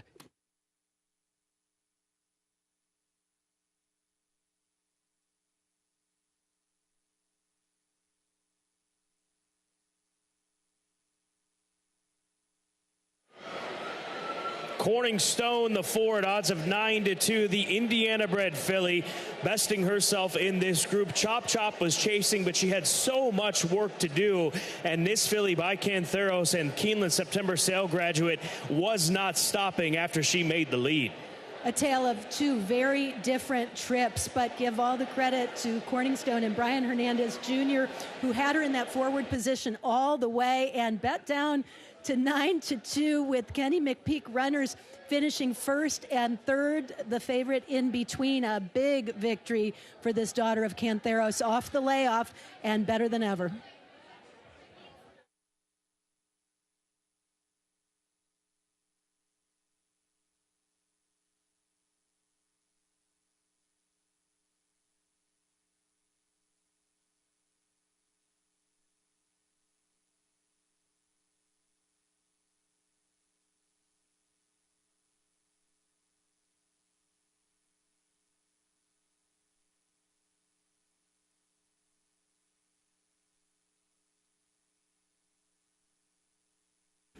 The unofficial results of Keeneland's 7th race: number 4, Corningstone, was 1st. Number 9, Chop Chop, was 2nd. Number 2, Fun and Feisty, 3rd. Number 6, She's Lookin' Lucky, was fourth. 4926, unofficial.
Into the winner's circle for Keeneland's 7th race, the Woods Edge, number 4, Corningstone. Owned by 5 Philly Stable LLC of Brett Setzer and owned by Balios Racing Stable of Reed Ringler. Kenny McPeak is the trainer. Back-to-back wins for Brian Hernandez Jr. On the card, Corningstone, a 3-year-old filly by Cantheros, Out of Ice Women by Street Sense, bred in Indiana by Deanne Baer and Greg Baer, a Keeneland September graduate, 1 minute 52.7 seconds for the 9 furlongs over the fast main track. Corningstone.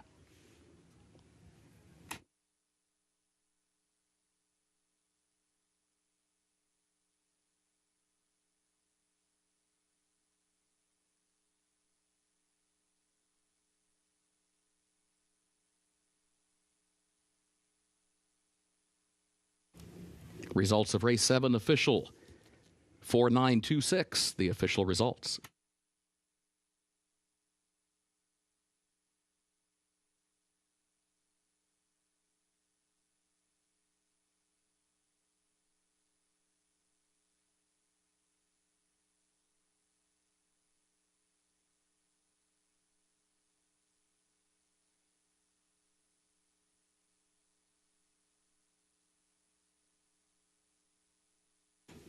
In the winner's circle, the trophy presentation for the Woods Edge to the connections of Corningstone.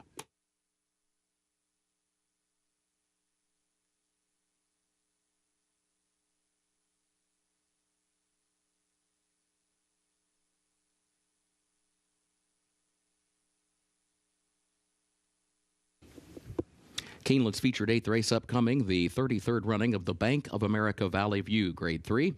The turf is firm, the rail at 10 feet today. Double and pick 3 wagering starts the last of the day's rolling pick 3s. Scratch number 11, Sweet Lou's got aces. Scratch number 14, Bully V. Scratch the 15, Juniper Marshmallow, and scratch the 16, Erna. Again, scratch 11, Sweet Lou's got aces. Scratch 14, Bully V. Scratch 15, Juniper Marshmallow, and scratch 16, Erna. Number 13 draws into the race. 13, Flashy Gem, will run. A reminder, the jockey for the 5, Eternal Silence, Declan Carroll. 5, Eternal Silence, jockey, Declan Carroll. 9th race, the Myrtle Wood, has no changes.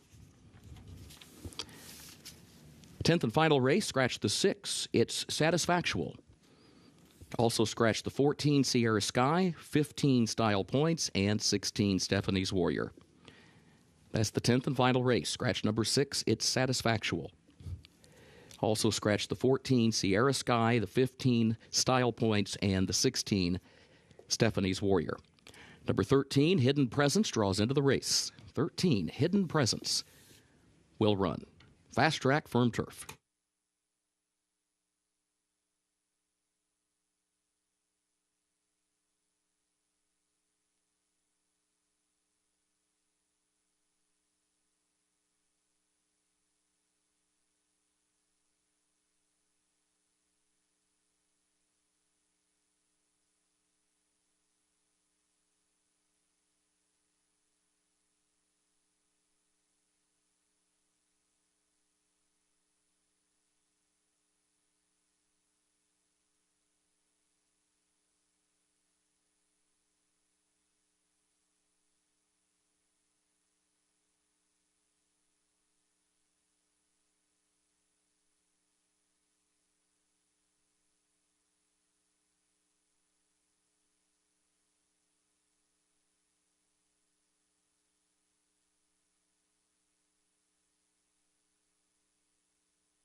Race number 8 is our featured race. It's the Grade 3 Bank of America Valley View Stakes for 3-year-old fillies. They'll be going a mile on the turf course.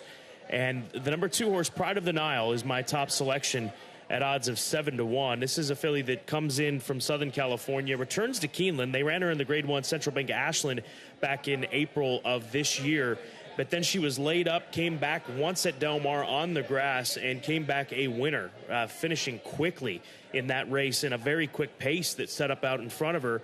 And there she is in the 14 stall, being saddled up down to the far right of the all-weather stalls here. Doug O'Neill in town for the West Coast Stables, and I think that she can keep this thing rolling on grass. She's 3 for her last 3 on turf, and in those dirt races prior to coming for the Grade 1 Ashland, she was running against one of the best fillies on the West Coast at the time in Faiza, the Bob Baffert trainee. So I respect her turf form, the company she's kept, and 7-1, a good price on the Keeneland September sale graduate. I'm right there with you on the 2 Pride of the Nile. I have a lot of respect for her. She almost won the Las Virgenes on the dirt at Santa Anita, so she's got some quality. But I thought 3 for 4 on the grass has to be respected. And she also draws that nice inside post position with Flavian Pratt. On top of it, she kind of has the ability to both put herself in the race and wait. She can sit behind the pace even when it's a little bit slow. Last time out, she sat far back off a very fast pace, and then when asked, quickened with a remarkable turn of foot. So I thought Pride of the Nile looked very well spotted with quite a bit of speed in this race that can sit in front of her and set it up for a nice late trip.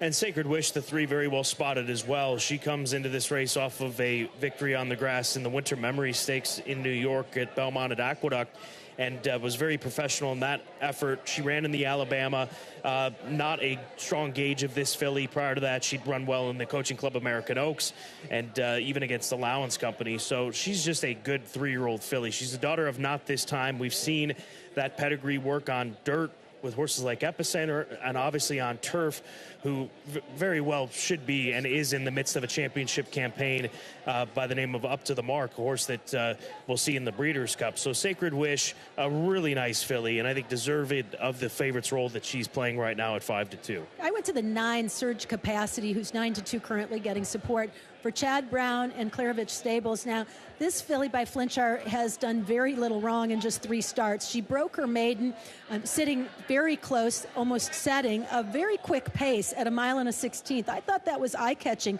but she followed it up with a win in the Lake George, a Grade 3 stakes race on yielding ground at Saratoga, going a mile when the pace was relatively soft, in part probably because of the ground, but she was able to be equally effective sitting off the pace and then quickening at the end when asked. Won pretty easily, even though the margin of victory was just 3 parts of a length.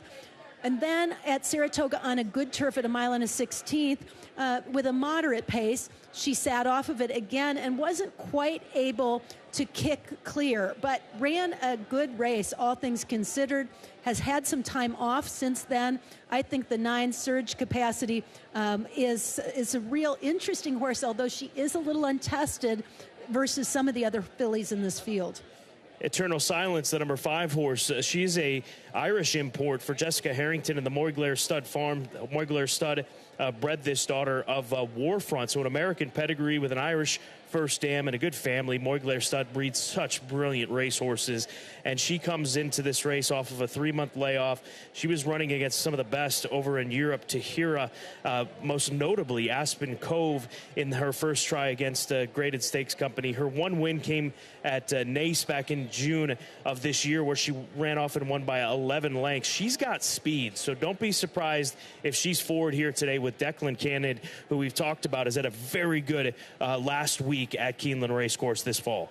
And then finally, I went to the 8 at 7-1 Bling for a price shot here.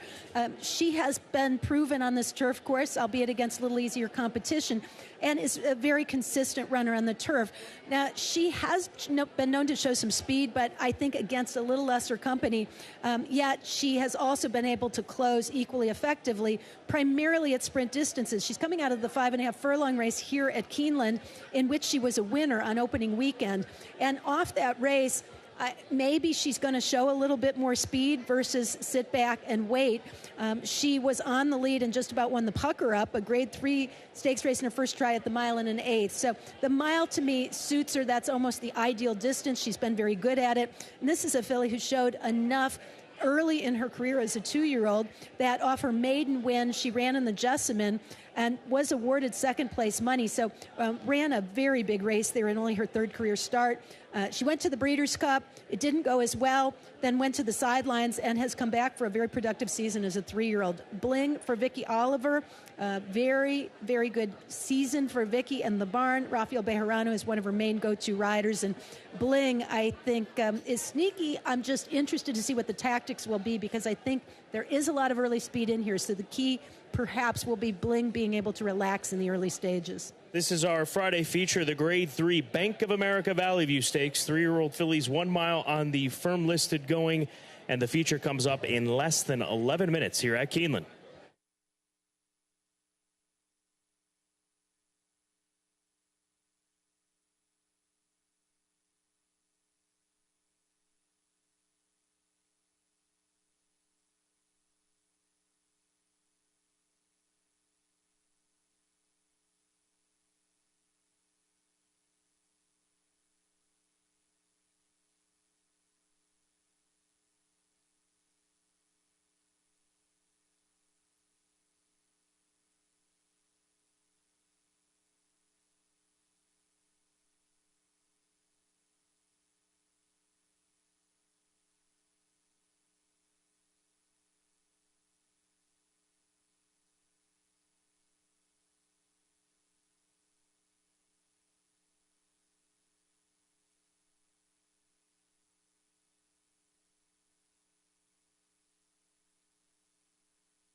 The horses are entering the track for Keeneland's 8th and featured race, 33rd running of the Bank of America Valley View Stakes, a Grade 3 for 3-year-old fillies at 1 mile on the firm turf. Double and pick 3 wagering starts the last of the day's rolling pick 3s. A reminder, the jockey for the 5, Eternal Silence, will be Declan Carroll. Declan Carroll rides number 5. Let's meet the starters. Number 1 is Heavenly Sunday, owned by the Maya Comet Farm of William B. Harrigan, trained by Brad Cox. Florent Giroux is up.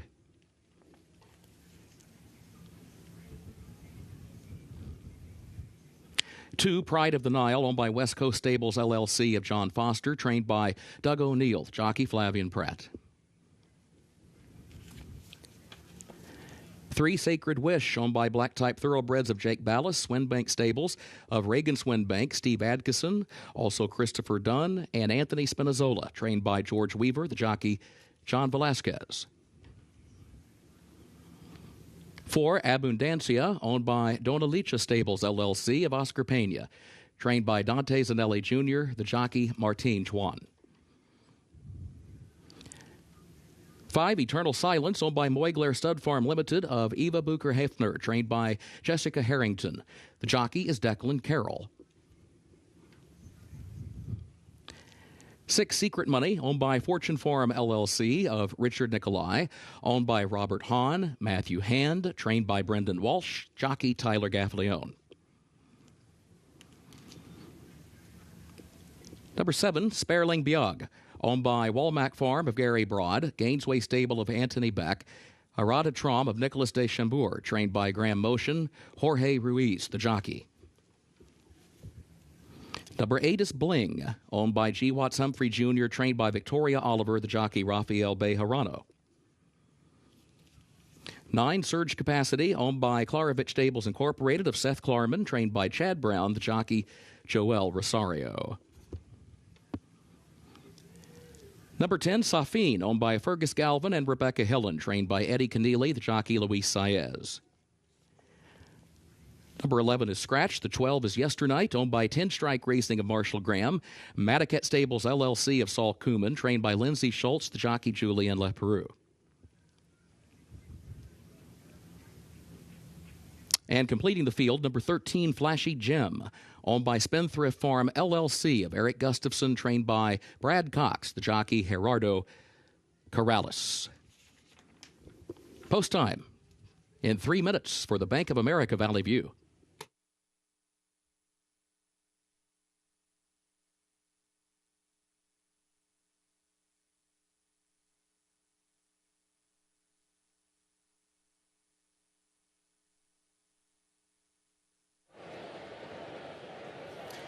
Heavenly Sunday is the filly we're taking a look at here. Candy Ride filly, Giants Causeway first stamp. She's done nothing but race on grass, and she's won 3 of 7 lifetime.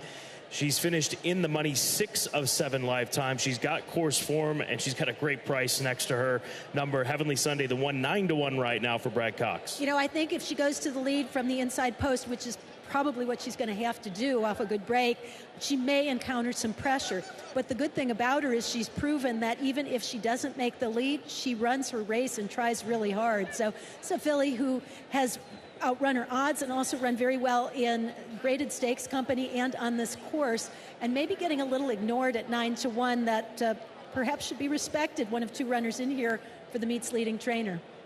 Secret Money's done most of her racing at sprint distances, albeit that last race 6.5 furlongs at Kentucky Downs in the Music City, a filly that could benefit if the pace quickens in front of her because she can keep up with them and stay in a stalking spot. She's 9-2 right now. That's the 6, Secret Money. She ran pretty well behind Surge Capacity in her first try at the mile, and that was on yielding ground in the Lake George. I think she likes it a little better when it's just a little bit firmer.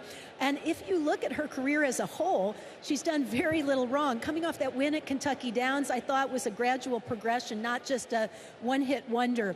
If she can build on it and handle the stretch out, and I think that she might be able to, she is a real interesting play in here. She's getting some attention from the bettors, and she's just a stout, strong, almost masculine-looking filly who I think is going to be able to hold her own here. And Pride of the Nile, this is certainly a different turf course than what she's seen at Del Mar. That's the only turf that she's run on, is at Del Mar in Southern California.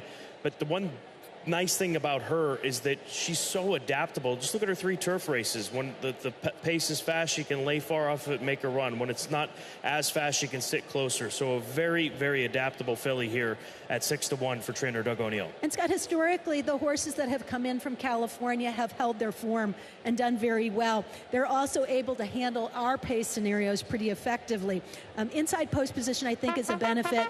They kept her away from the other horses, both in the saddling process and even in the paddock walking around, and I think it worked. She's very feisty, and she's kind of a filly on the edge as far as her temperament is concerned, but it's been controlled throughout, and I like what I'm seeing now in the warm-up. She's been very professional. Just about post time for the feature. It is the Grade 3 Bank of America Valley View Stakes, 1 mile on the firm turf course.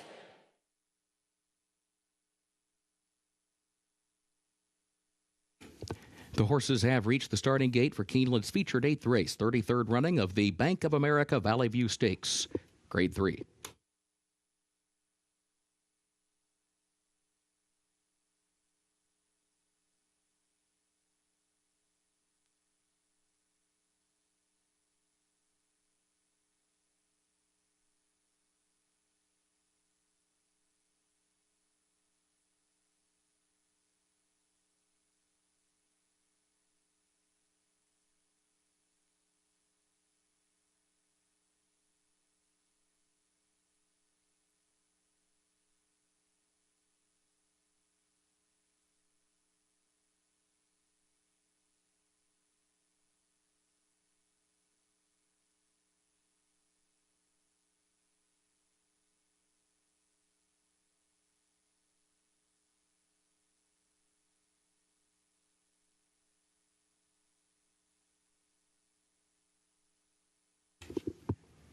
Moving into line, race 8.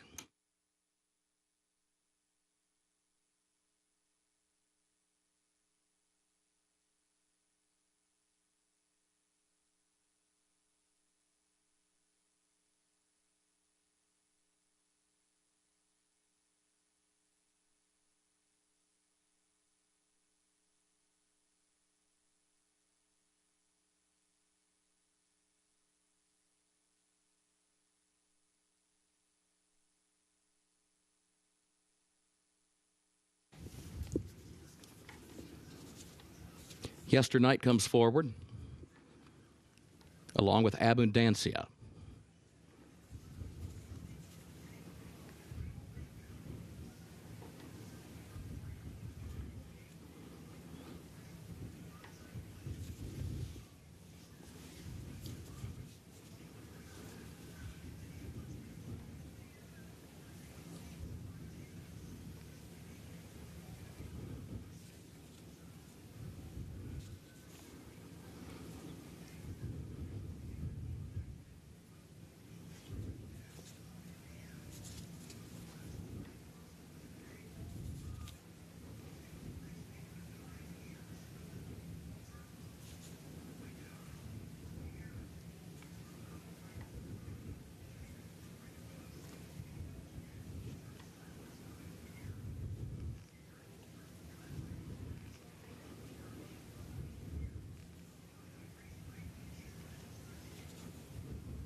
Eternal Silence comes forward.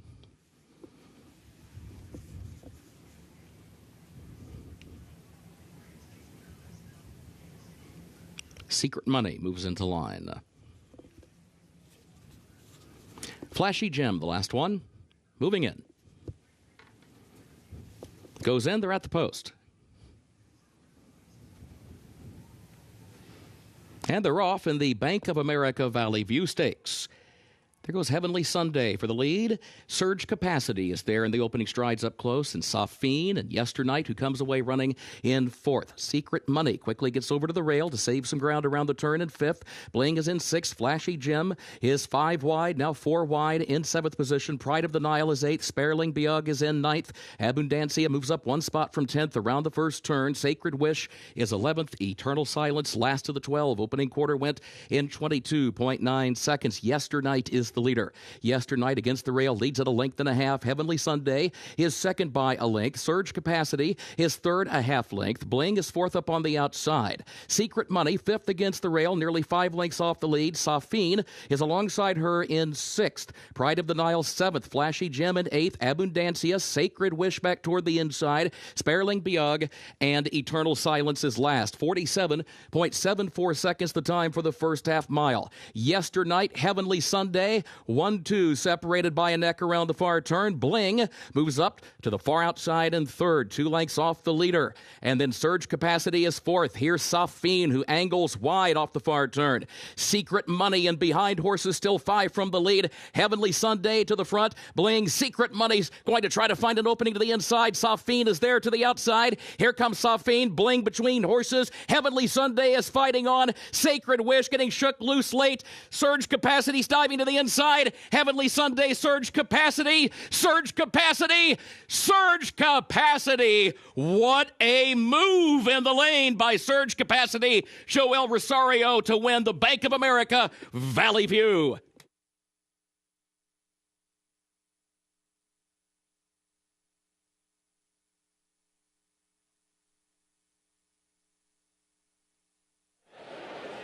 What a run from Surge Capacity on the far side. She kicks it in for Klarovich Stables and Chad Brown under Joel Rosario, and she's got a lot of work still to do at this stage of the race. It looked like she was going to be at best third, but right there is when she kicks it in, and she avoids the battle to her outside and has a lot of room to work with and gets the victory at odds of 5-1. Boy, the longer she goes, the better she seems to get. And consider this was only her 4th career start. Now another stakes victory for a very talented filly, Surge Capacity, and Joel Rosario for Chad Brown.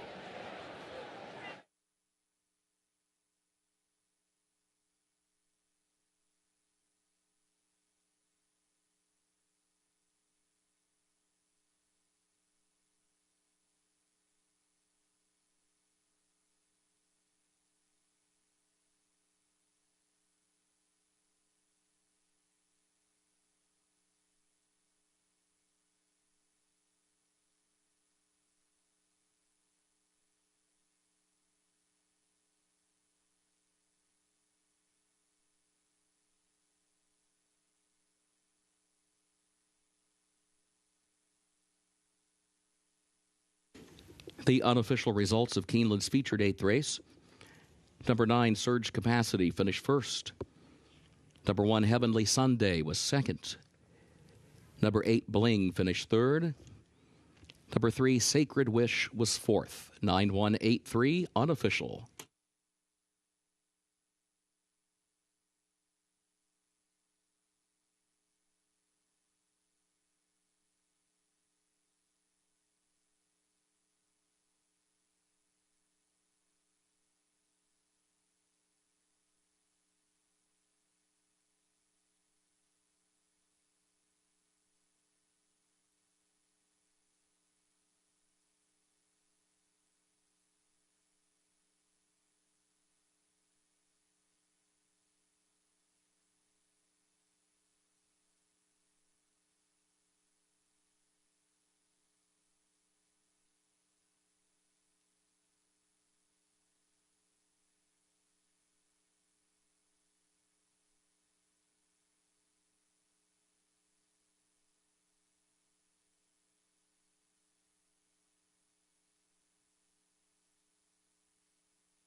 Results of race 8 official.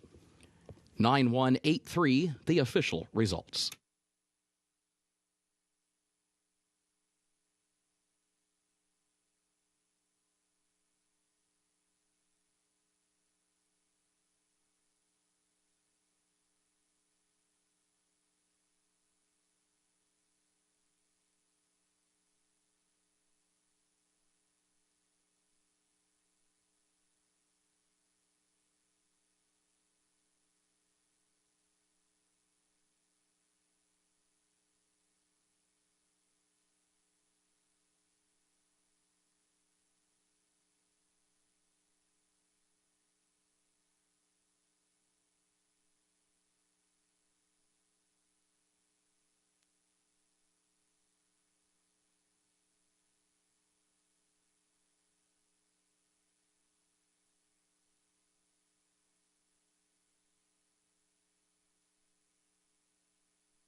The official winner of Keeneland's featured 8th race, 33rd running of the Bank of America Valley View Grade 3, number 9, Surge Capacity.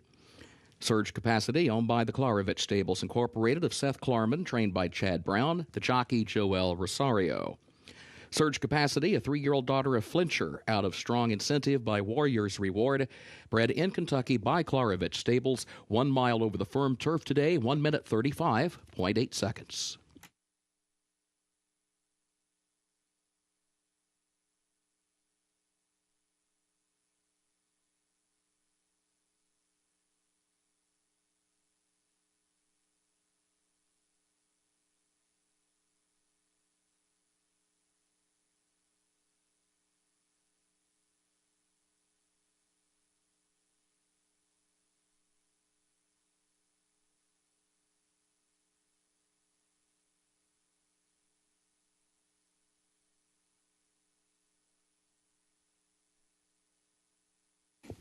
Now the trophy presentation for the Grade 3 Bank of America Valley View Stakes. John Gardner, President, Bank of America, Kentucky, and Tracy Taylor, Market Executive, Bank of America, Kentucky, present to the connections of Surge Capacity.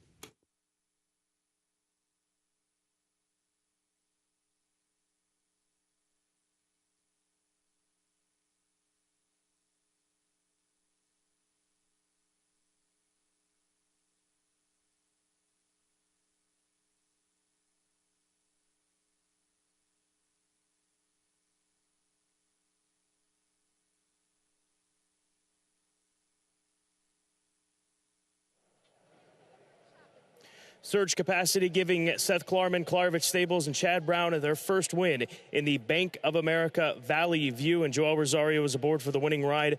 How was it going into the first turn with this filly? Yeah, I mean, pretty good. Looked like, told me to get it, let it run out of there and get a good spot. Looked like pretty nice. She can be a little difficult sometimes with the head a little bit. But, I mean, we got her in the first turn really well. And, we're tuning for home. Look like I'm trying to, continue my spot there. And those two horses, they kind of just blocked me in. just kind of leave me inside there for a little longer. But I mean, she proved that she was the best horse, and Chad Brown was an excellent trainer. It looked like for a second that she was just staying in the spot that she had back behind horses. What was it that allowed her to burst through down on the inside? Yeah, I mean, she's fight all the time. She's a really tough horse, and then she liked to run. Yeah. Well done, Joel. Thank you. Surge Capacity, winner of the Bank of America Valley View Grade 3 feature here at Keeneland.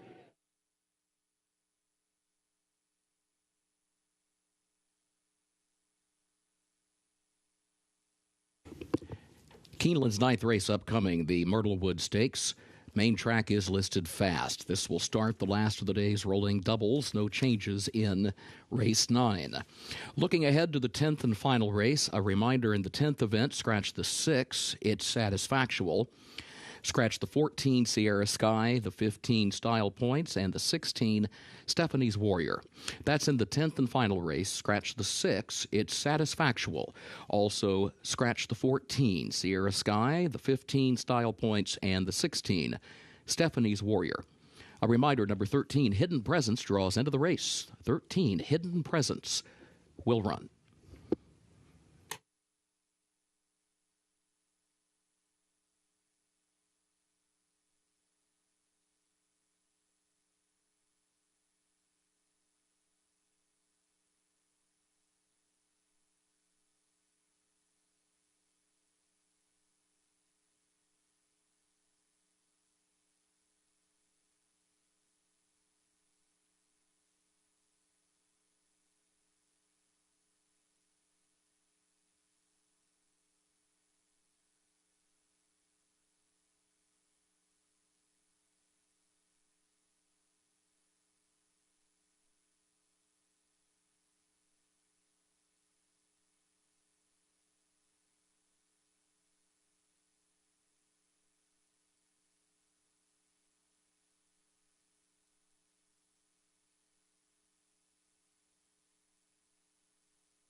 Another stakes race on the card, the Myrtlewood Stakes, 2-year-old fillies. They'll be going 6 furlongs. And the number 7 horse, that is You Almost Had Me, is the 2-to-1 favorite. I think she gets back to her winning ways, back to a shorter distance after sprinting in her first 2 starts and just absolutely dusting fields. She went out to 7/8 as well as a mile in the Pocahontas. Shortens up today. She should be able to flash that speed and I think keep on going here today. 3/4 of a mile. You Almost Had Me for Brad Cox. I've got her as my second choice. A lot of respect for her, but my top choice, the 4, Fibber, more of an up-and-comer of sorts, not as much tested as You Almost Had Me, but at the same time, 2 for 2 lifetime for Brett Calhoun, and she made each of them look pretty easy. Broker Maiden at Ellis going 5.5 furlongs, came back at 6.5 furlongs, and was even more impressive from off the pace, with the pace being very solid. She seems fairly adjustable, able to do whatever is needed depending on the pace and what others are doing. You can see she's a bright-looking filly by Frosted, who I think has a lot of upside and a lot of potential. Race number 9 started the late daily double. More stakes action on this Friday. It's the Myrtlewood Stakes for 2-year-old fillies for $200,000.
The horses are entering the track for Keeneland's 9th race, 4th running of the Myrtlewood Stakes, 2-year-old fillies, 6 furlongs over the fast main track. No changes in the 9th event. This will start the last of the day's rolling doubles. Main track is fast and the turf is listed firm. Post time coming up in 6 minutes.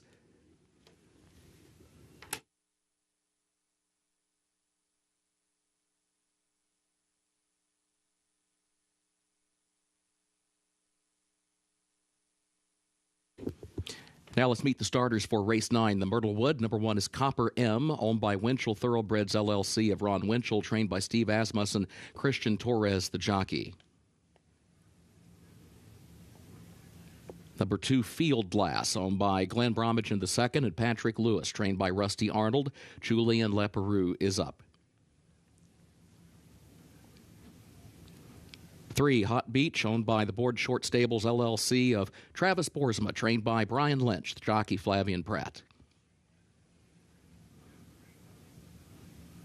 4, Fibber, owned by Cat Kirk and Wayne Sanders, trained by Brett Calhoun, Mitchell Merle to ride. 5, Extreme Diva, owned by Extreme Racing Stables LLC of Vicky McGowan, trained by Mac Robertson, the jockey Florent Giroux. 6, Extreme Smoke Show, owned by Extreme Racing Stables LLC of Vicky McGowan, trained by Mac Robertson, jockey Francisco Arrieta. 7, You Almost Had Me, owned by Qatar Racing LLC of Sheikh Fahad El Thani, Swinbank Stables of Reagan Swinbank, owned also by Steve Atkinson, also by Black Type Thoroughbreds of Jake Ballas, trained by Brad Cox, the jockey Tyler Gaffalione.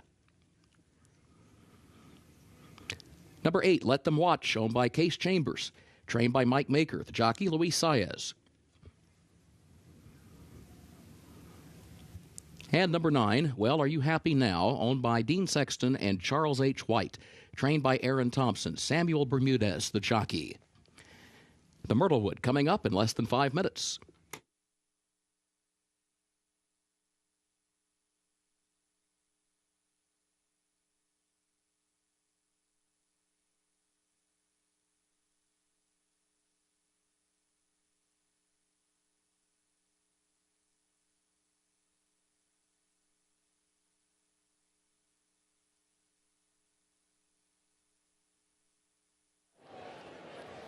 We start with Hot Beach, the number 3 here on the front side commentary. 7-2, second choice, a filly by Omaha Beach, one of the many bright spots in the first crop of Omaha Beach, and a filly that ran so well in the Debutante Stakes at Ellis Park and ran a good third in the Pocahontas, but cutting back in distance looks as though it's going to be a huge advantage for this filly, Hot Beach, for Board Short Stables. Very well-balanced filly who had a nice energy, a good shine to her coat, looked healthy and happy and having a good time in the paddock, and has looked that way throughout many of her races.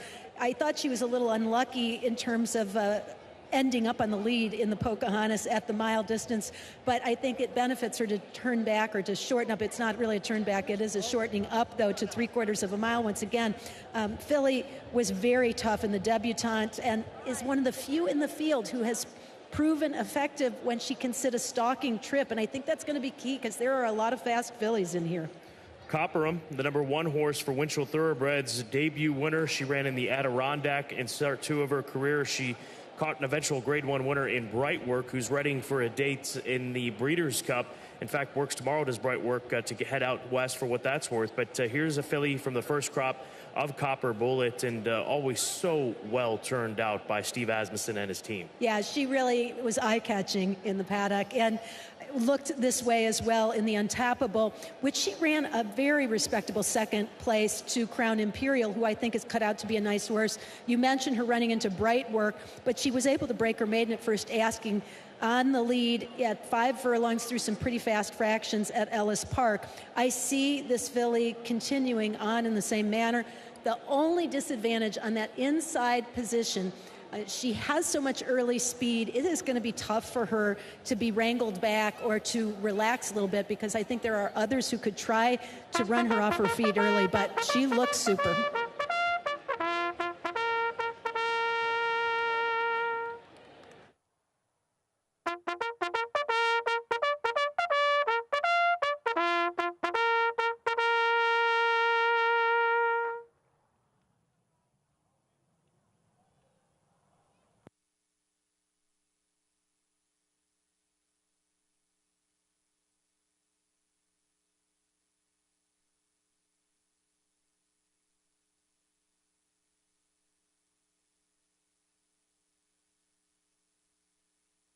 The horses have reached the starting gate for Keeneland's 9th race, the Myrtlewood.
Moving into line, 9th race.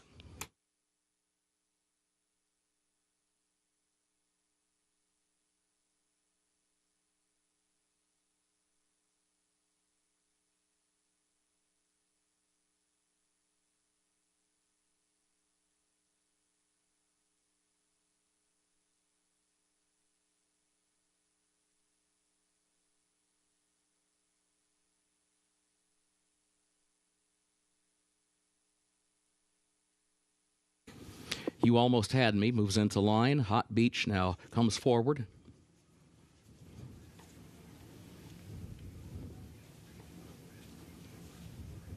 Let Them Watch moves into the gates.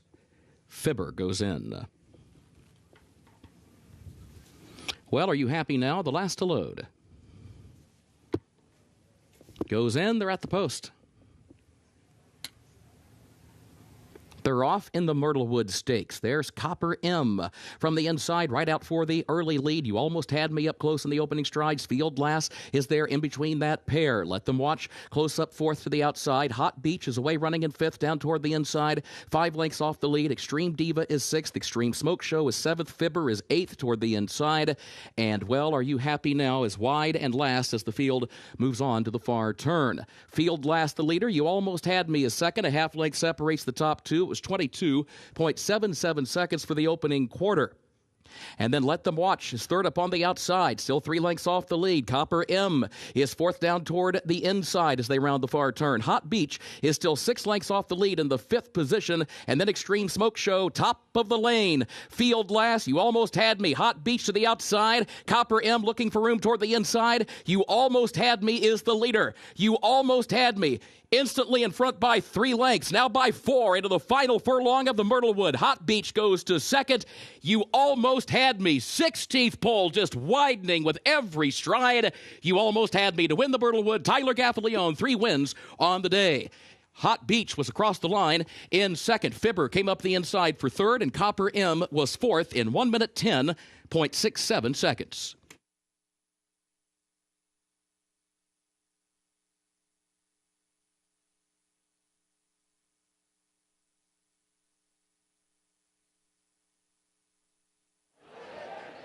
A wow performance from You Almost Had Me. I feel like we just saw a filly grow up before our eyes because she settled off of a quick pace, and when Tyler Gaffalione laid her down, she does her best running late. A beautiful moving daughter of Oxbow, the Keeneland graduate for Brad Cox. Easy win for You Almost Had Me. Boy, how much more did she have in the tank with that level of maturity as well, and her ability to stay away from the fray up front and listen to Tyler's cues. Big day for Tyler Gaffalione as well. Hot Beach managing second and coming from way back at the pack to round out the top 3. Fibber running pretty game with a very different style, but no question about the top horse here. You Almost Had Me.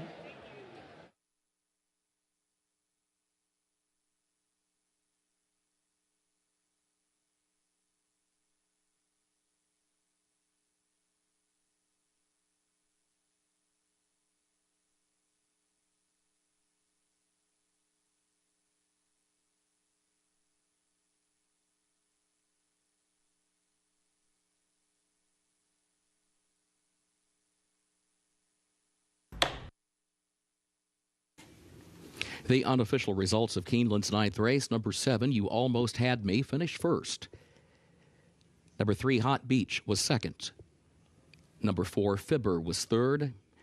Number 1, Copper M, was fourth. 7-3-4-1, unofficial.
In the winner's circle for Keeneland's 9th race, the Myrtlewood Stakes.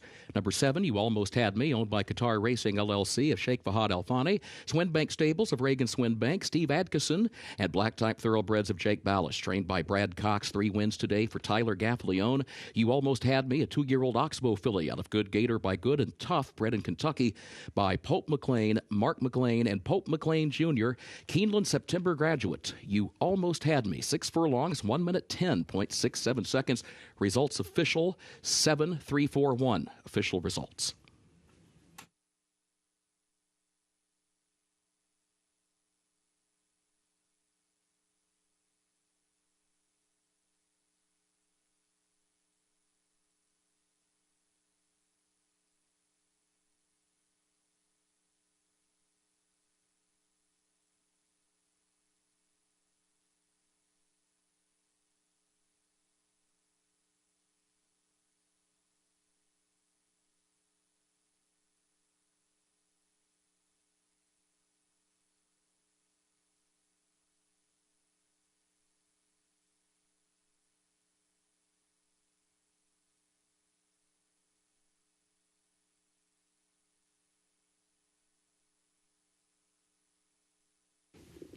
The trophy presentation for the Myrtlewood Stakes. Sandy Wilkinson presents To the Connections of You Almost Had Me.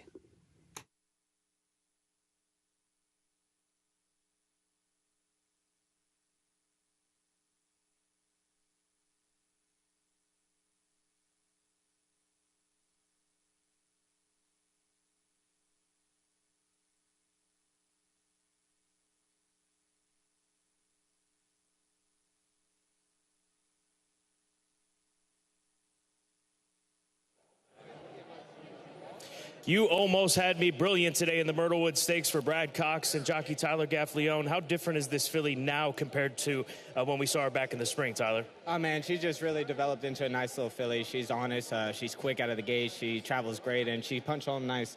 That was a great effort, and I'm very proud of her. All the credit goes to Brad and his team. I'm thankful for the connection to give me this opportunity. Well done, Tyler. Thank you. Brad, the development of this filly to route her and then cut her back, and the campaign that she's had, what type of horse does it take to do what she was just able to do here today against this field? Obviously a very sound one and a intelligent one, and she's both. So, very proud of her performance today. Tyler did a good job. He put her in position. She fired.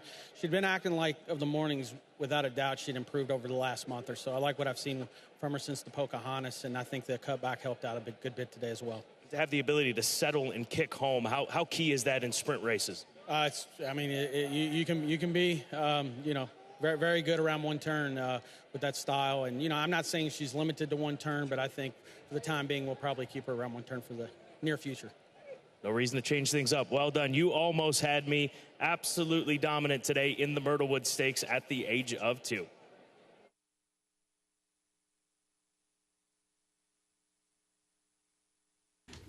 Keeneland's 10th and final race upcoming. Turf is firm, rail at 10 feet. No carryover for the Toyota Super High 5. In this 10th race, scratch the 6. It's Satisfactual. Also scratch the 14, Sierra Sky, the 15, Style Points, and the 16, Stephanie's Warrior. Again, scratch the 6. It's Satisfactual. And scratch the 14, Sierra Sky, the 15, Style Points, and the 16, Stephanie's Warrior. Number 13 draws into the race. 13, Hidden Presence, will run.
10th and final on this Friday. Turf course will round out the card here in this final race at Keeneland Racecourse. 2-year-old fillies at a mile and a 16th. And Lady DeBerry, the number 5 horse, is 7-2 on the board right now for CHP Racing. Chad Brown looking for the double, having won the stake earlier, the Bank of America Valley View. And as we talked about this morning on Today at Keeneland in the Clocker Report, she's been working with Gino Romantica, that Grade 1 winning filly, here at Keeneland. So a young filly working with a proven Grade 1 filly of that caliber, that will go a long way in preparing any racehorse. And if she was able to hang right there with her at odds of 7-2, this is a great price on the Practical Joke filly if she moves over to grass for the first time. And her mother, Tortuga Lady, she has produced a gaudy 6 turf winners. This family is full of turf success, and she's part of it, moving over to the grass for the first time today. I would also say that she got a lot out of that debut performance at Saratoga on the dirt, even though it wasn't maybe her preferred surface. She got away from the gate slowly, but I think that in hindsight will turn out to be a blessing in disguise. She got some time since then to mature and now gets the chance to run long on the turf where the break won't be as consequential, and plus she has experience now. So I look for big improvement from her. I have her second. I went to the 3 Floribunda, who is coming off of a race at Kentucky Downs in which she kind of ran evenly. She got hung out a little bit wide. It just wasn't her day in a lot of senses of that. I think on a more straightforward course, it's going to be a very different story. She can sit kind of a stalking trip, and since that race, she's really woken up in her morning workouts, both at Churchill, and then she came over to Keeneland and had the benefit of a work here. She's by Mendelssohn, eligible not only to like the grass, but to continue improving here as a 2-year-old. You get Johnny Velasquez, you've got an inside post position, and right now she is the 5-2 favorite. That's a little lower than I thought she would be, but I still think she's got a big opportunity here. As does Lauriston, the first-time starter for Brendan Walsh, a very well-bred filly. She's Irish-bred. She's by a top European stallion in Sayuni, who stands for $140,000 U.S., and a filly that makes her debut for Brendan. His horse has been running well. These young horses on turf as well, and Tyler Gaffleone takes the call 5-1, a good price on Lauriston, debuting against some fillies that have experience. That's certainly the one question that would come into mind when looking at this filly versus this group. That hasn't been an obstacle for very many well-bred, well-trained fillies, though I will say, and horses in general at this meet. We've seen quite a few that have come up with some really nice debut performances on the grass going long. This filly also offers Tyler Gaffleone's opportunity for his 4th winner of the afternoon, and potentially to kind of wrap up the jockey race here as he was leading rider at Kentucky Downs. It would be appropriate to see him kind of moving toward that finish with Brendan Walsh. That's been a main combo that has seen a lot of success of late.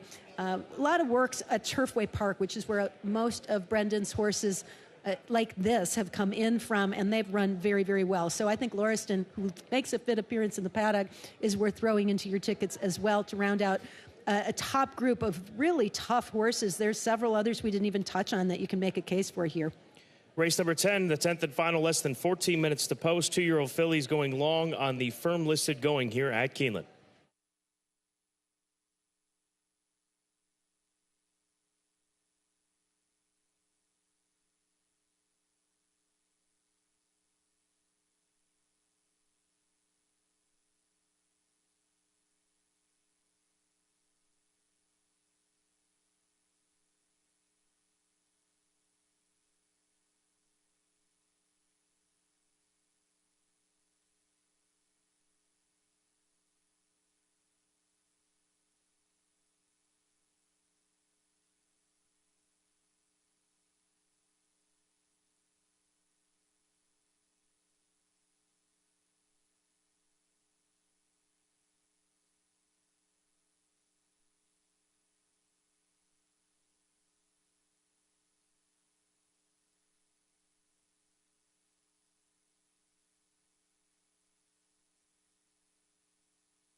May we have your attention, please? Robert Polsinelli, please contact the nearest Keeneland staff member. Robert Polsinelli, please contact the nearest Keeneland staff member.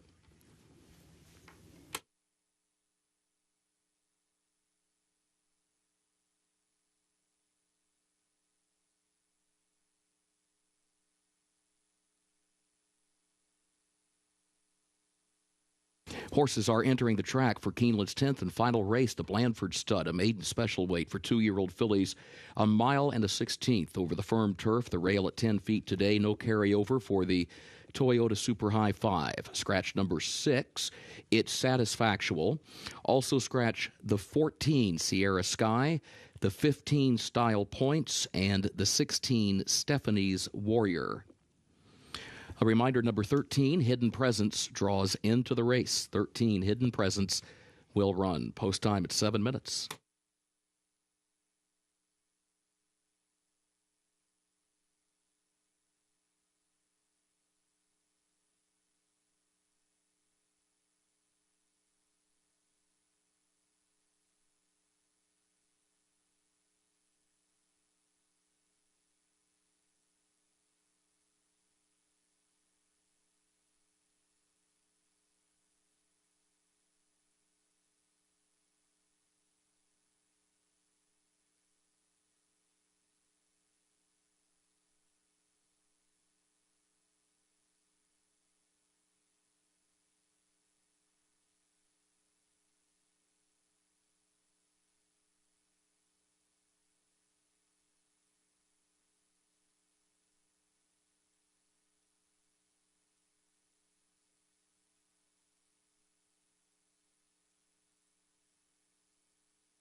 With just under 5 minutes to post, let's take a look at a few horses we haven't mentioned. The 10, Thorny, who sits on the board at 10-1, is making her turf debut for Kenny McPeak with Brian Hernandez Jr., already a two-time winner today. And Thorny debuted at Churchill going a mile, so she does have the advantage of a longer distance race under her belt as she transitions to the new surface.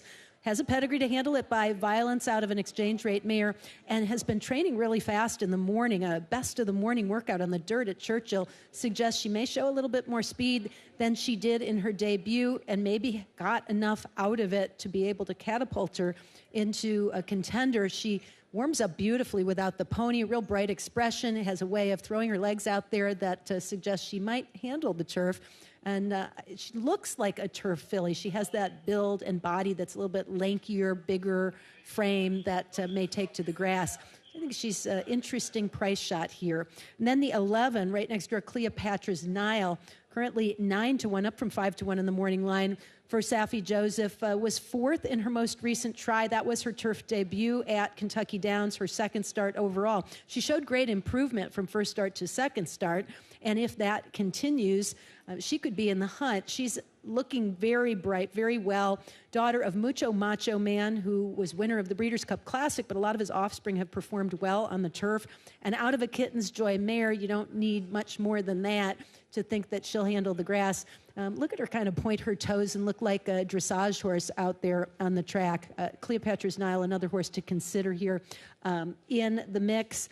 In what I think is a wide open race, though, the favorite remains 3-1. That's the 3 Floribunda, looking well for Todd Pletcher and Johnny Velasquez. Just under 4 minutes to go for the nightcap.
The horses have reached the starting gate for Keeneland's 10th and final race, the Blandford Stud.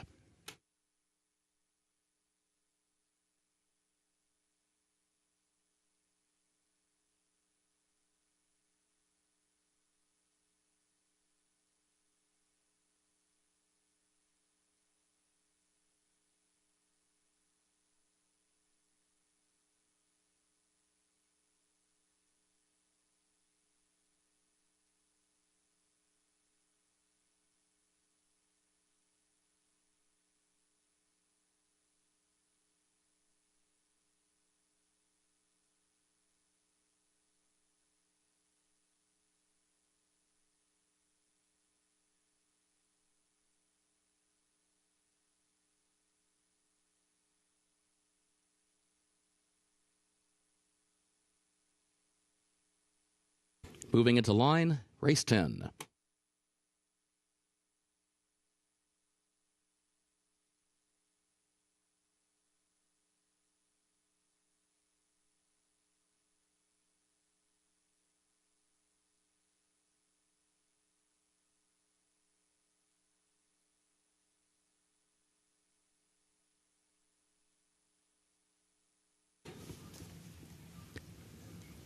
Cleopatra's Nile goes into the gate.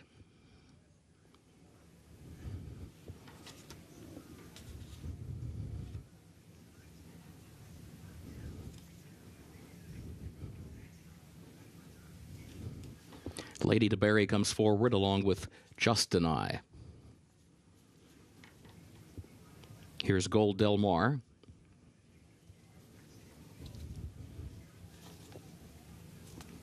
Hidden Presence, the last one, moves into line. At the post.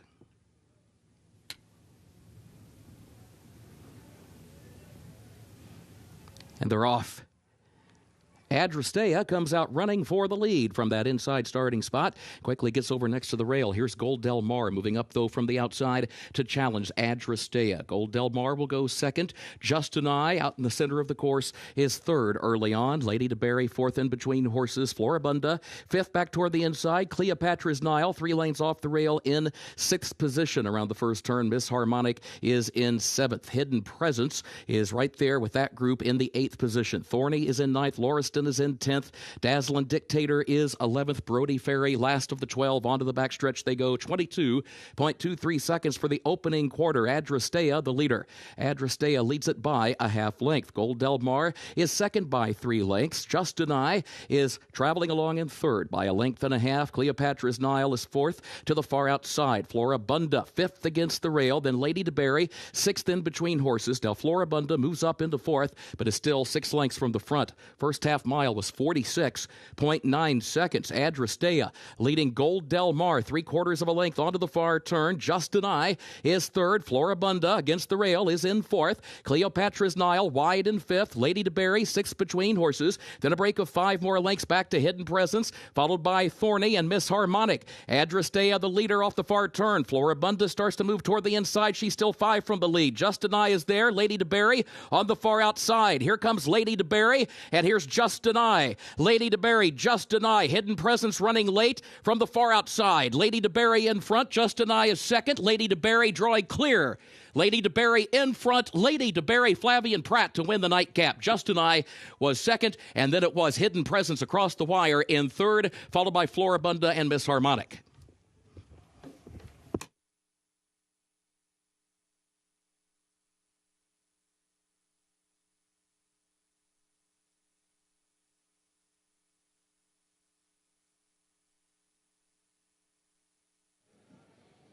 A sterling effort from Lady DeBerry, the daughter of Practical Joke from a wonderful turf family, giving that first stamp Tortuga Lady another winner and another turf winner to boot. Big, leggy filly, just extending her stride here late and gobbling up the ground and ultimately toying with this field in the nightcap. Flavian Pratt pulled the trigger, and boy, did she respond in a big way. Just loves the ground and looks as if she could go around again and maintain that position. Big victory for her at 3-1, followed by several horses who ran credibly, including the 12, Just Deny, at a big price, and even bigger, the 13, Hidden Presence.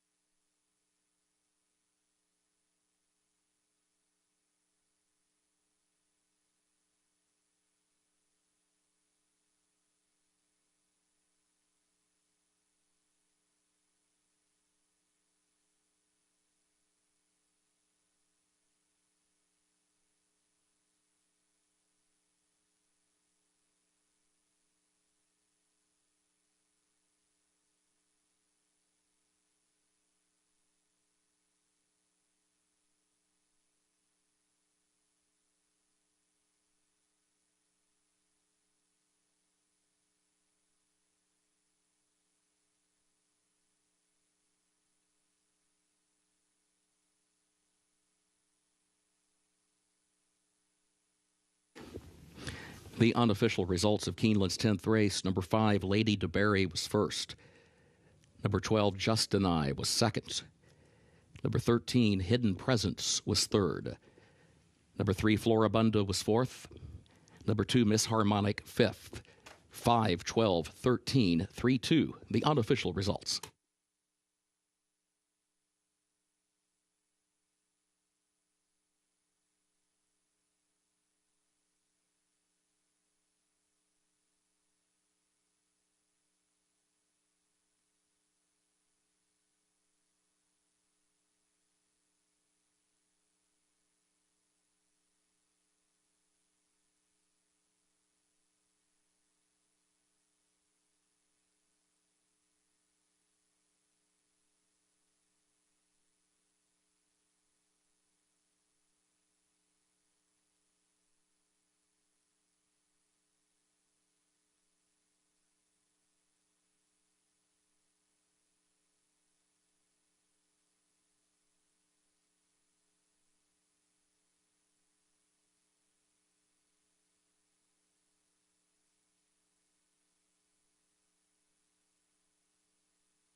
In the winner's circle for Keeneland's 10th race, the Blandford Stud, the unofficial winner, number 5, Lady DeBerry, owned by CHP Racing of Christine and Phil Hatfield, trained by Chad Brown.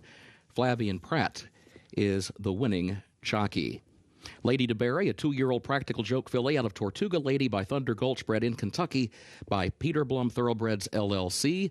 The mile and a 16th over the firm turf, as the results are now official. 1 minute 43.07 seconds, and again, results are official 5-12-13-3-2. The official result, 2 wins today for trainer Chad Brown.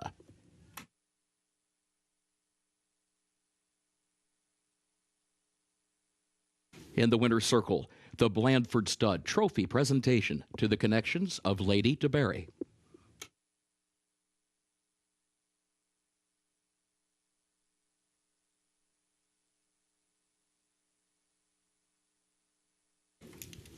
There will be a carryover tomorrow for the Super High Five, the Toyota Super High Five carryover, $6,252.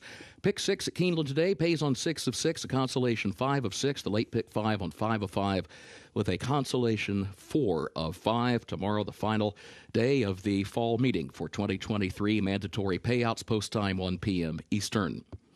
The second floor grandstand, including the sports bar and the mezzanine bar, will remain open for simulcasting for another 30 minutes. You may advance wager any races occurring after that time. For now, on behalf of Keeneland, thank you and good evening.